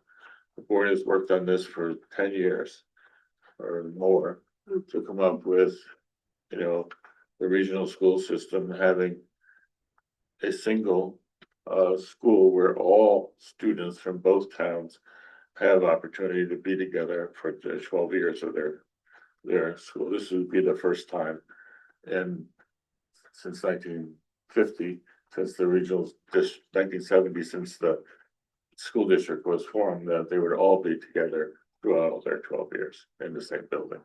And I think that's we should recognize that issue is one of the leading issues to why we're putting a name on it, because this is a new issue. And securing memorial in the name is really about recognizing the old and having the other school names that meant something to lots of the kids who went there, have them recognized within the building. And I think you'll talk about that later when we get to the committee reports. Yeah. So I thank you for all your work on this. I know the last, you had so much joy in the start of this and creating this process and having everybody involved in it. And it's too bad that the signal issue kind of backfired on it a little bit. Yeah, I like that the name honors the past with an eye to the future, and I think that's what it does. I also want to thank not just for the petition, but for everybody who emailed us. Yeah. Because as I'm keep beating this drum of we need to hear from everybody in the towns, not everybody, please, oh my God, everybody. But actually, I'd be astounded. I would love that. Because what I can't do, and I think most of us feel this way, is I can't go off of, well, people are talking. I don't know who those people are. I don't know if they're registered voters. I don't know if they, this isn't Wallingford. So those emails are precious to me to get the temperature of what's happening, because those are that's real, and to an extent, online petitions can be too, but there's real validity and reliability issues. So it's a good temperature but it's also, we need to hear it, we need to take it and give it the appropriate weight. But to me, for me, and y'all can, disagree with me, those emails carry a lot of weight. Because your name is attached to it, I can reach back out and say, I hear what you're saying, can you tell me more? Or I have a question. So I definitely want to thank, and I honestly don't remember who it was, but somebody put, when we got, I won't say a flood, but we got a bunch of them because somebody said on Facebook, if you have an opinion about this, send an email. Because Facebook counts 0, right? What people say on Facebook doesn't count at all. So I appreciate the fact that somebody said, email them, and people did. So I really appreciate that. So thank you to everybody who did send those emails. And it should be noted too, the emails are not something that we read publicly. So my fear is the current environment that we're living in right now, for people who actually thought this was a positive and good and wholesome thing for the community, would not respond because they don't want to be chastised or looked upon as, one of the person who doesn't agree with them because of the viciousness happening. But, And not for nothing, that's why we have an open seat on the board, I'm sure. And we do try to respond to every email. Yeah. At least to say thank you, if nothing else. I love all the work too. I, for one, I don't love Three Oaks. I keep feeling like it's like a convalescent home. I don't know why. I just, I maybe that's what it is. I keep getting confused with that. I keep calling it Twin Oaks, but, that's just my personal opinion, but my board member opinion is I just can't help but wonder, had we given originally the name memorial as an option also, maybe we would have, maybe those votes might have won out. I don't know if that wasn't the option or given as an option. So I do always reflect back, like in hindsight, I just wonder if, had people been given that option, maybe we would have found more people voted for that or more kids. I do wonder for the kids that voted in school and, maybe, I don't know who could answer us, but maybe you could answer us. Were they given the history of the name? They were. And like really understood like why it was named that before they Yes, voted? so we came up with a 1-pager that was also at each town hall as well, Okay. and that's what they read to the students. So everybody got the same information, and, I mean, maybe I shouldn't or should say this, but, in my household of, 3 kids who voted, there were 3 different votes. Right. Yeah. So They cancel each other out. they did, though, maybe a little bit, but I thought that was actually very interesting for me because I was like, oh, so they listened. Now, of course, I don't know if all kids did, but it was interesting to see their perspectives, with it and that they did read it, And the younger grades, the teachers actually went to the classroom and explained it. Yeah. Oh, yeah. So it wasn't like they were just handed a flyer. Sorry. Yeah. And the reasons for each one, and so. And my other one, and Kim, maybe you could speak to this, is I do hear a lot about this and I wonder myself, fiscally responsibly, like to me, it would make more sense to just keep the name because we wouldn't have the extra that we would have to make or create to create this new signage, the new, I know I've heard from the PTO, they have so much stuff still that they actually literally have to throw away. But I mean, yeah, but it's a real consideration, like we are creating more expense for the district by changing this name. So I wondered how much, has anybody calculated how much this is actually costing the district? We would need new signage anyways. Yeah. So that, Project. yeah, in terms of, return envelopes, things like that, letterhead, most of that's digital anyways, it's done online, we print the letterhead on, Okay. so, unfortunately, if the PTOs do have some stuff left over. They have a we can whole other year though, order. this would be a great year to like, 50% off. whatever swag they have, But with they're the still in PTOs, the year. like, no matter what, unfortunately, like Brewster's not going to be here, like, they're not going to have, like, there's something, and actually now, I wonder even what's gonna happen, like, with the Durham Fair booths. I don't know why I just got like really emotional about that, but like they all have, you know, so same thing with like John Lyman, you know, like Selling corn and candy and. everything, all at one giant booth. Oh, Yeah. Make it up for separate. Yeah. They wouldn't wanna pay that fee, but yeah. Yeah. there's Well, other the happy news on the consolidation is it'll be maybe a bit easier to find volunteers to staff their booth, which That's is true. increasingly difficult with all volunteer groups at the Yeah. fair. But I do think We'll to your get your point though, with the PTO, I mean, you know, so no matter what, I mean, like Brewster and Lyman, they're gonna be, They're gonna be out of stuff too. they're, yeah. You know, it's funny, it makes me think when UConn changed Jonathan like a couple of years ago. So I didn't know they were changing Jonathan and they were selling their swag, their UConn stuff at like half price. I bought all these sweatshirts and stuff and then the next year they changed it and I was like, oh. You mean from the happy husky to the vicious husky?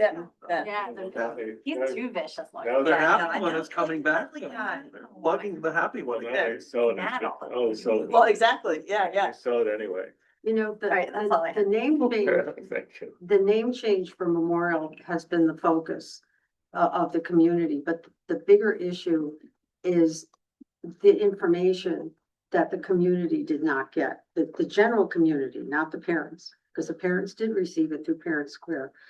And that ability to reach the community at large is an issue that this board has grappled with for many years. And when I was chair, I tried to institute a communications committee to research specifically ways that we could reach the community at large. And I don't think there's gonna be one way that's gonna work. I think there's gonna be multiple ways.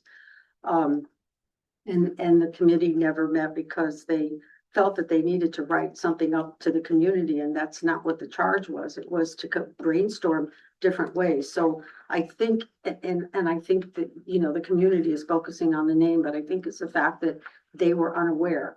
And I myself feel that if the whole community, especially since it was agreed to have the community vote as well, if the community had sufficient notification, whatever the outcome was, would be, you know, more acceptable in my mind anyway. And I believe it would be in those people who are complaining. I laud the committee, the naming committee, for at least revisiting and making some revisions. It is showing that they're listening to the community.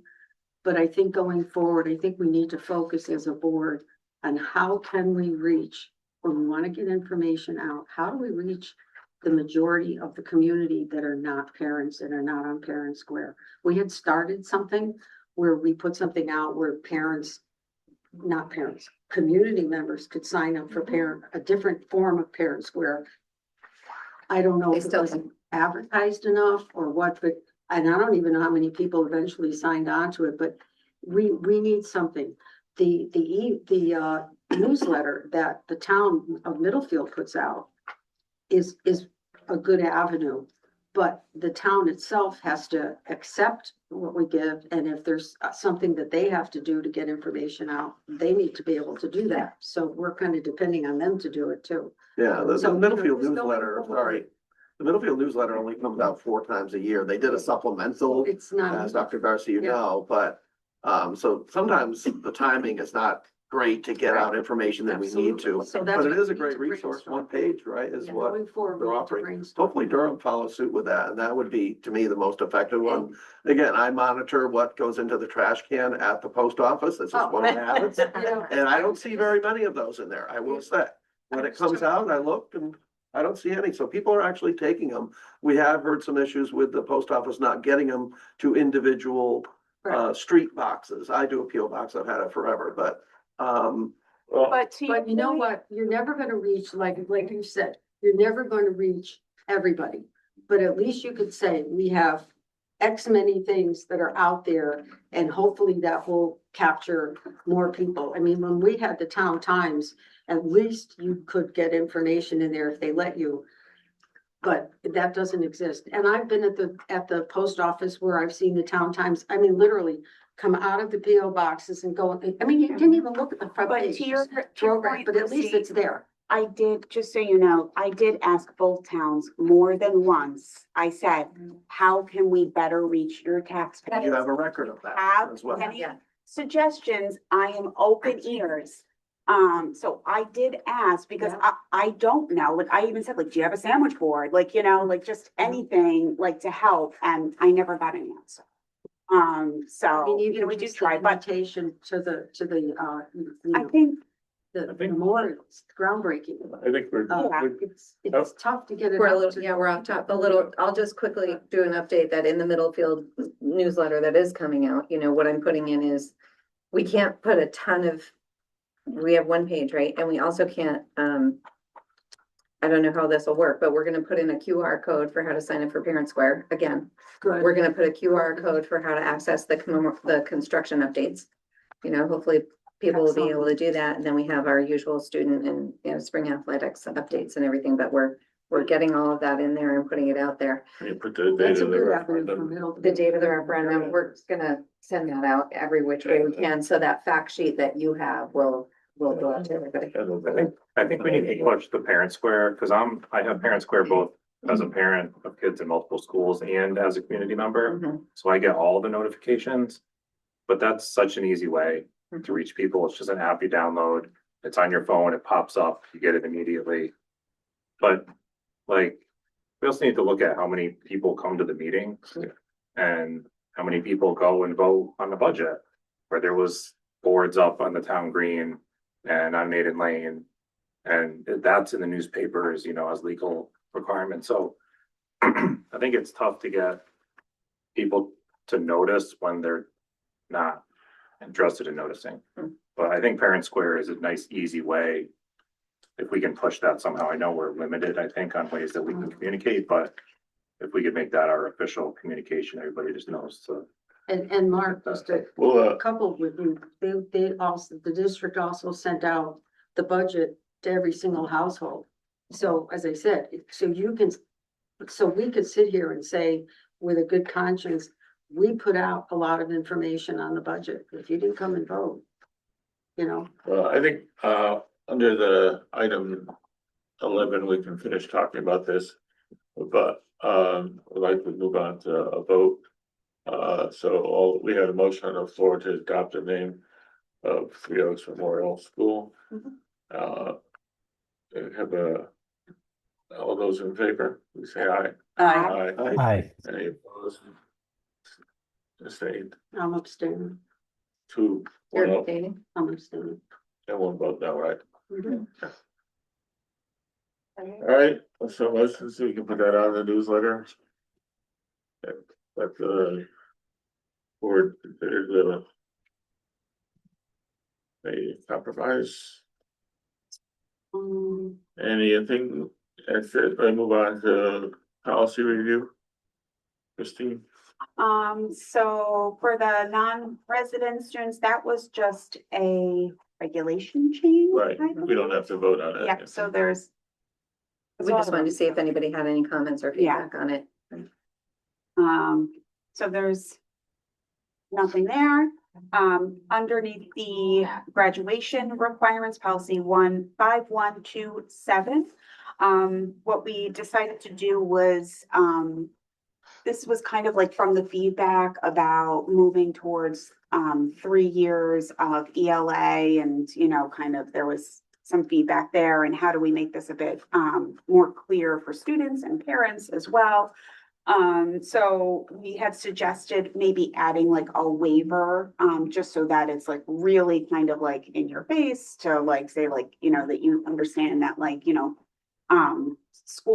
colleges might require 4 years, and kind of give some description there. We added in some other language and some asterisks that, you know, and some columns there. So I think the work that Sydney and the team did made this a bit more clear, hopefully for students and parents to understand. And the feedback we got also at the policy committee, I thought was pretty good. That night, there was like some good collaboration from actually our future board member. So I thought it was really good. And then in terms of quorum and voting practices, this was language that was provided by Shipman. to help clarify that. Under graduation requirements, if this is just like a typo, not really a typo, but where you have English and where you have math, you have the little asterisk. Yes, But then if you go onto the, well, whatever page, you find the asterisk.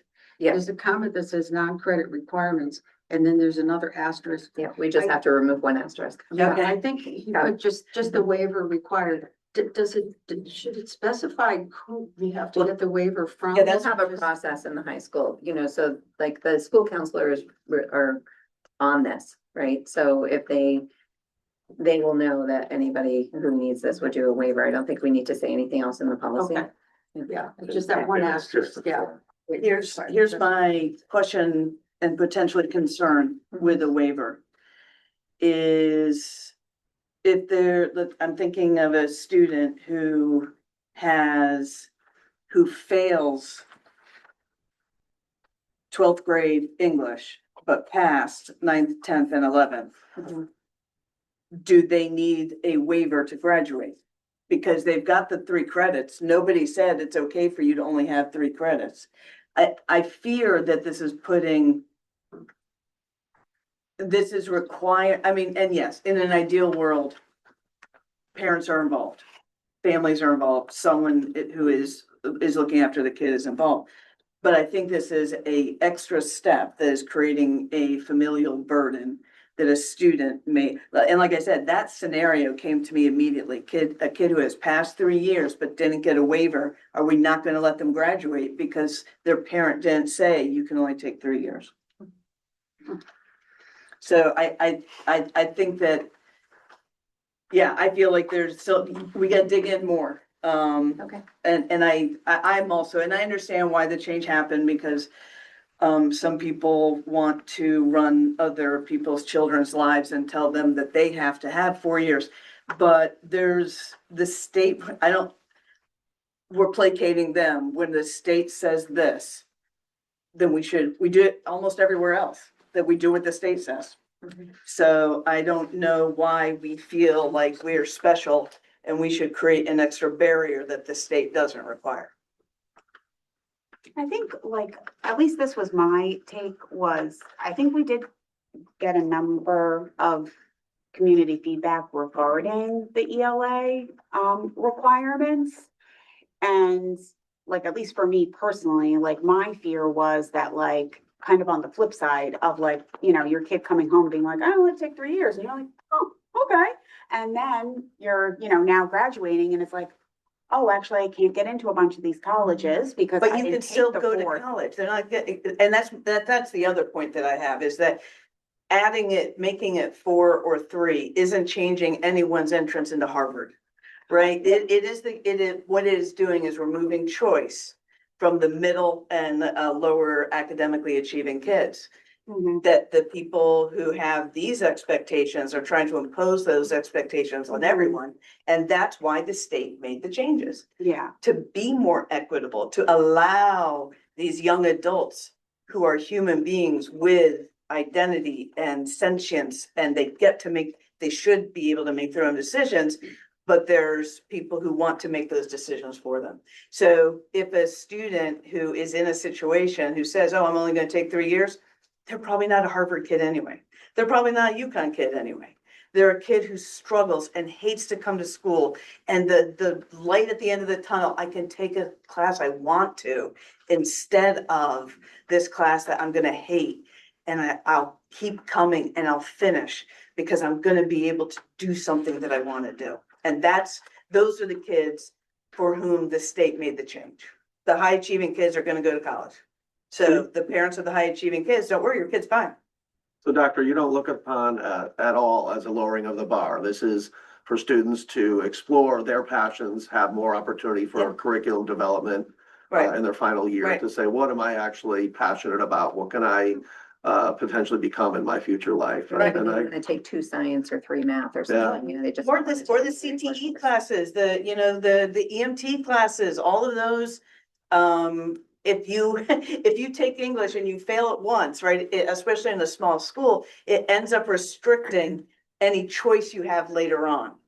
Right, so the students who are gonna wanna take a lot of art, a lot of music, you know, to fit everything into the day, they may not be able to do that because of a 4-year requirement. And for some kids, it means I'm just not gonna do it anymore. And we were given the reassurance as well, I think Student Achievement Committee meeting, that our guidance department would certainly make it loud and clear, you know, this might be a good choice for you or not, and that's, you know, part of their And function. they're communicating with kids the whole way, they're Yeah. communicating with parents the whole way, with teachers the whole way, there's a lot that goes into it.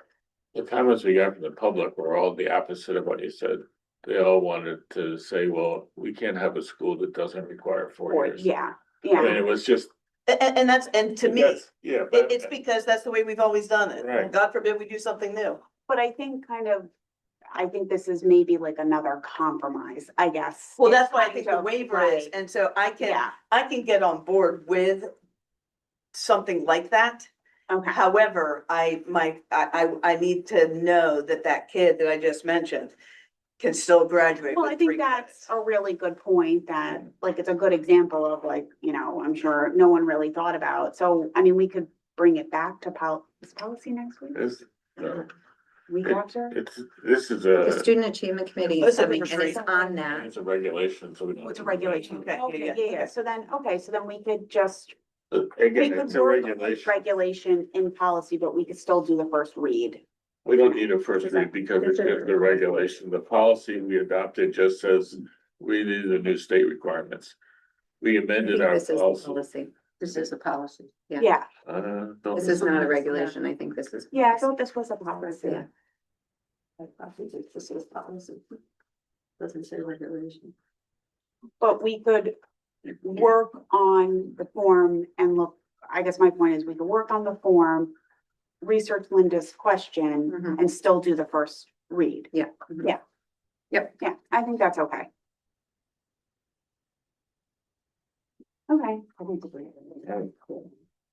Well, that was that. So we don't need to do anything anymore. Just know that we've got the first reads. I will make myself a note for next policy. Yeah. Next is the building committee from April 9th and April 22nd. Mark, Lucy, anybody? I can do it. Oh, my gosh. No, I didn't put it together. Oh, cool. I don't know. The building committee. Mhm. Both basically on the April 9th, we went over the estimated costs from the contracts that ONG was negotiating with and improved the contracts. And they're going to do scope review to assure that the costs are within the budget and their estimates. Some of the costs went over estimates based on tariffs, wars, a variety of other things that hadn't been anticipated when they went out. And we went through it and cut down one of the alternates that we had in there, and they took out some of the alternates we had in and kept some of the others to get us down, and they're going through scope review to get the cost back to the budget. The one on the 22nd, we went over basically the completed work on that, some of the other bids that had come in on the technicians, I think, and electrical, and those bids are coming in. And went over the stormwater. And had a fairly significant discussion on the building permit fee for Middlefield. We did indicate that we sent the letter from Highway Me to the Board of Selectmen in Middlefield in order to ask for a waiver for the second part of the building permit. We got a letter back from one of the select persons, and she asked if we had ever paid permit fees in Durham. And basically, Kim and Patty went back from 1976. And we paid basically, they waived virtually all the fees over that time period. It was wound up to be about 33,000 over 50 years. total. And that was like required for State something, fees. state fees or something, yeah, State like fees, they're yeah. required. Or maybe actual costs, like what they actually had to pay for. So right now, there's $600,000 in the project costs related to fees that no towns usually charge. That also, I just wanted to say is something we haven't totally talked about, like when we're talking about the changes in the budget to stay on budget, is that originally the budget included $50,000 for building permit fees because towns always return them to the project, right? So some of those hundreds of thousands that we're cutting in other areas are a result of the town taking building fees. So we haven't heard back on the remaining balance of $275,000 we're looking for. I just want to say, and this is, I'm speaking for myself, I am embarrassed by this as a Middlefield resident. I really am, that it's a money grab and asking Durham to pay Middlefield, like, 65% of. yeah, we talk about being partner districts and, Ms. Malcolm mentioned that about having a place in her heart for Durham. And this is not how you treat a partner. It's not how our towns are supposed to be working. So I'm very disappointed. And I guess how are you supposed to meet with Bob this week? But I don't know if it's occurred. No, not that I know of. And finally, the school district climate committee, Brenda? I am actually prepared tonight. I'll go fast. So we really talked mostly, most of our time was talking about the Durham Middlefield Youth Family Services. Jade Adelbert, Yes. came and, we had gotten their video ahead of time. So we watched the video and then came in and discussed their survey results. It is available on their website. I think, did we end up sending it out through Parent Square or is it linked on ours? It's in my newsletter this month. Okay, great. Yeah. So I highly encourage everybody from the two towns to watch it. It is sobering. But it was also a very good conversation about what they are doing and also what we are doing. Looking at, it's a critical time in this generation's mental health. There's a lot going on and we seem to be a little bit behind in taking care of them. So it was very good information and it was a good conversation about how we can protect them and help them. We talked about Screen Free Week, which was, It's over. how'd it go? It was mostly about awareness, but Yeah. I did hear about a lot of people having that awareness, Yeah. which was really nice, and some positive responses from the suggestions that went home, and hopefully a little bit more outside time. But it also brought forward for that digital wellness team, like that we really need to actually study it more. Yeah. We need to really look at what's happening with screens, especially at the elementary level. Thus brings us to digital wellness. We already talked about. Excellent, thank you. Number 4, we did get the data. We got behavioral referral data and we talked a little bit about it, but I think most importantly is we're really working towards the give and take between the board and the data people, to get the data in a way that we can start to kind of dig in and figure out what is going on. And so that we can be very targeted in the restorative practices and all of the pieces to help reduce the impact on education that behavior has and is having for some kids. We established a subcommittee to develop a climate survey, which includes Bob, me, Jen Keene, and one or two from, how do y'all say it? DMYFS. We usually just say all the letters. All right. To kind of set out that survey. We received a bunch of links. I'm sure someone has looked at them.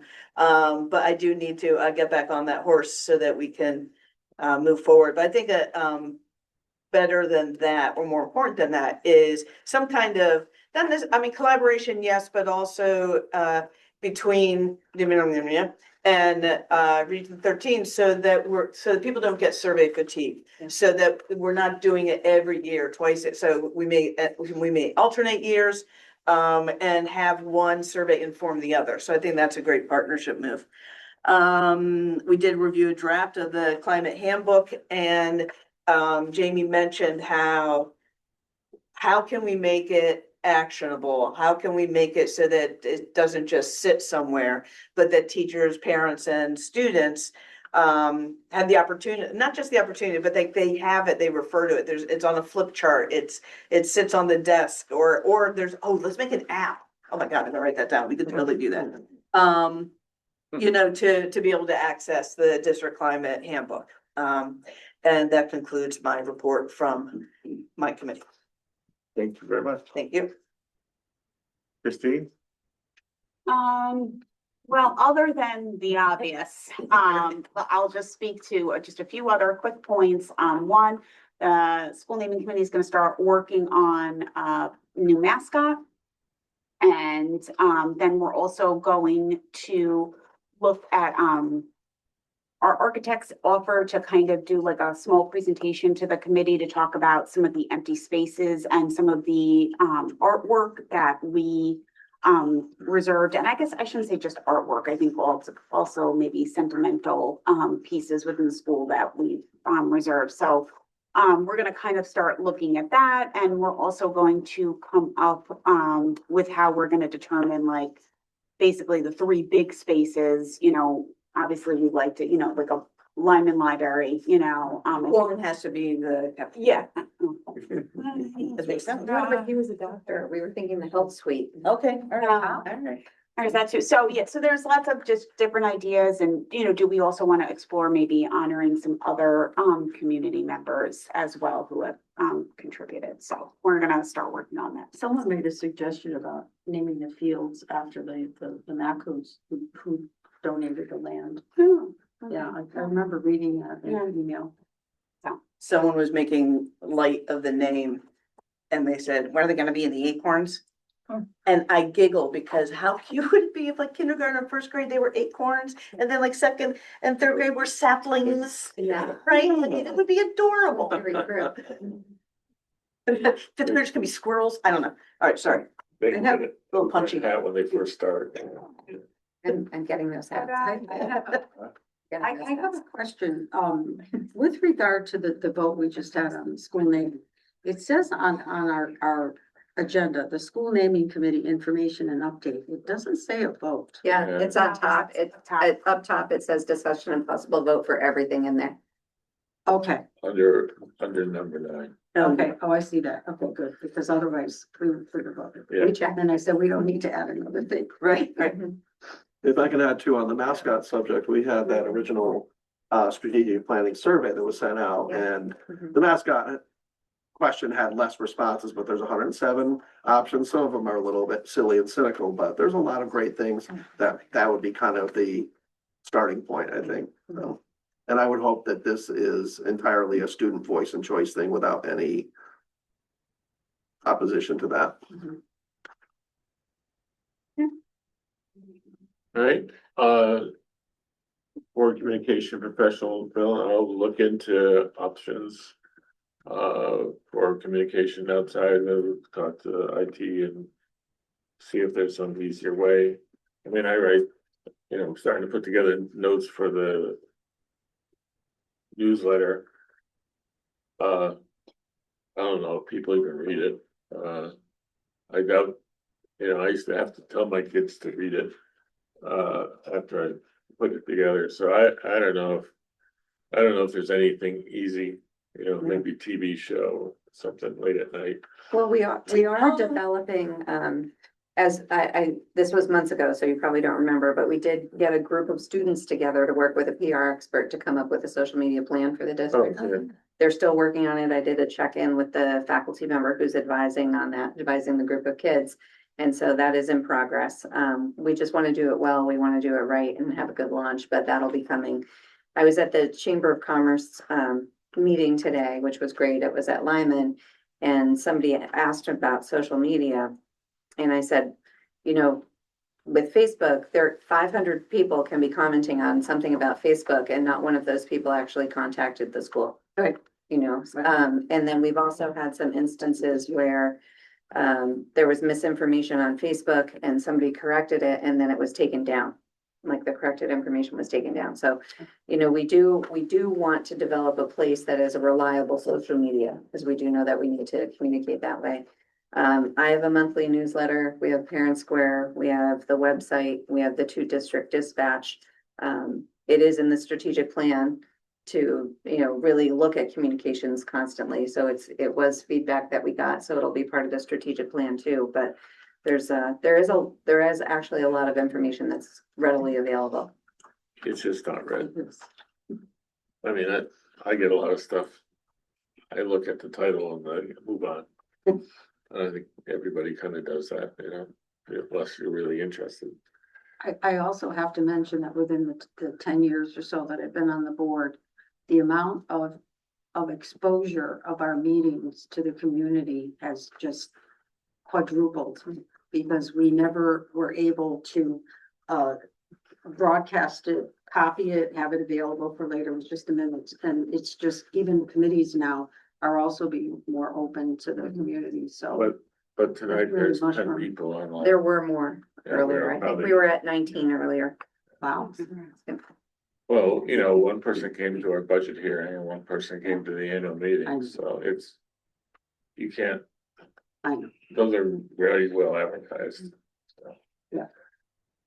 But at least you could say it was well So advertised. maybe we should do something that angers everybody Yeah. once a month and then they'll come. We're not, because it's a lot of fun. Sometimes we wouldn't even try and it happens.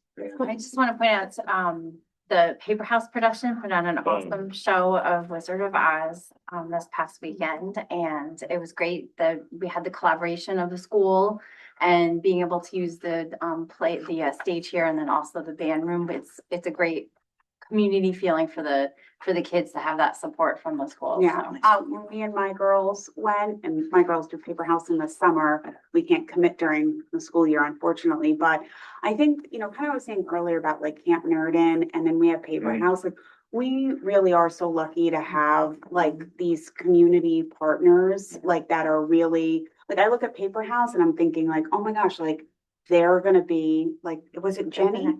Was it, yes, Yeah. Jenny, like, they're gonna be the next, like, Jenny, you Yeah, know, for sure. like, up there, and like, you know, to have that like really come through like our schools, and then like, you know, seeing them volunteer at like, you know, a place like Cameron, like, it's all, these are really good things that shape our community and really help our kids, so. And what I noticed too, I mean, one of my daughters, I'm impartial, I think she was the cutest munchkin up there, but.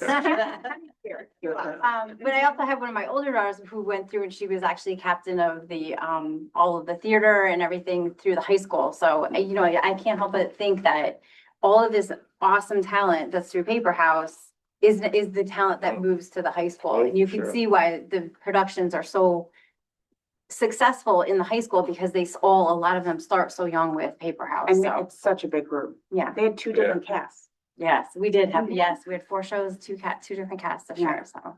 Great. Yeah, they do an awesome job. They do. And we have a bunch of letters that came, emails on the school naming, and I think I've got all of them. But I'll get through it. I have an airplane tomorrow, so I can get the rest of them. Any other time for public comment? Anybody online, since nobody's here? Well, don't dismiss Kevin. How dare you? I'm here. No comment. Thank you for the offer, however. I didn't dismiss him. I know he's not gonna have any public comment.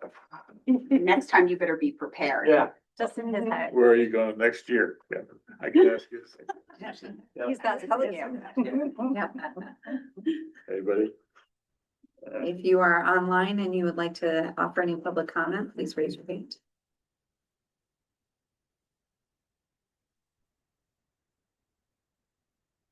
Well, thank you for staying on so Yeah. long. Yeah. And now, we now have to go into executive session on a student matter.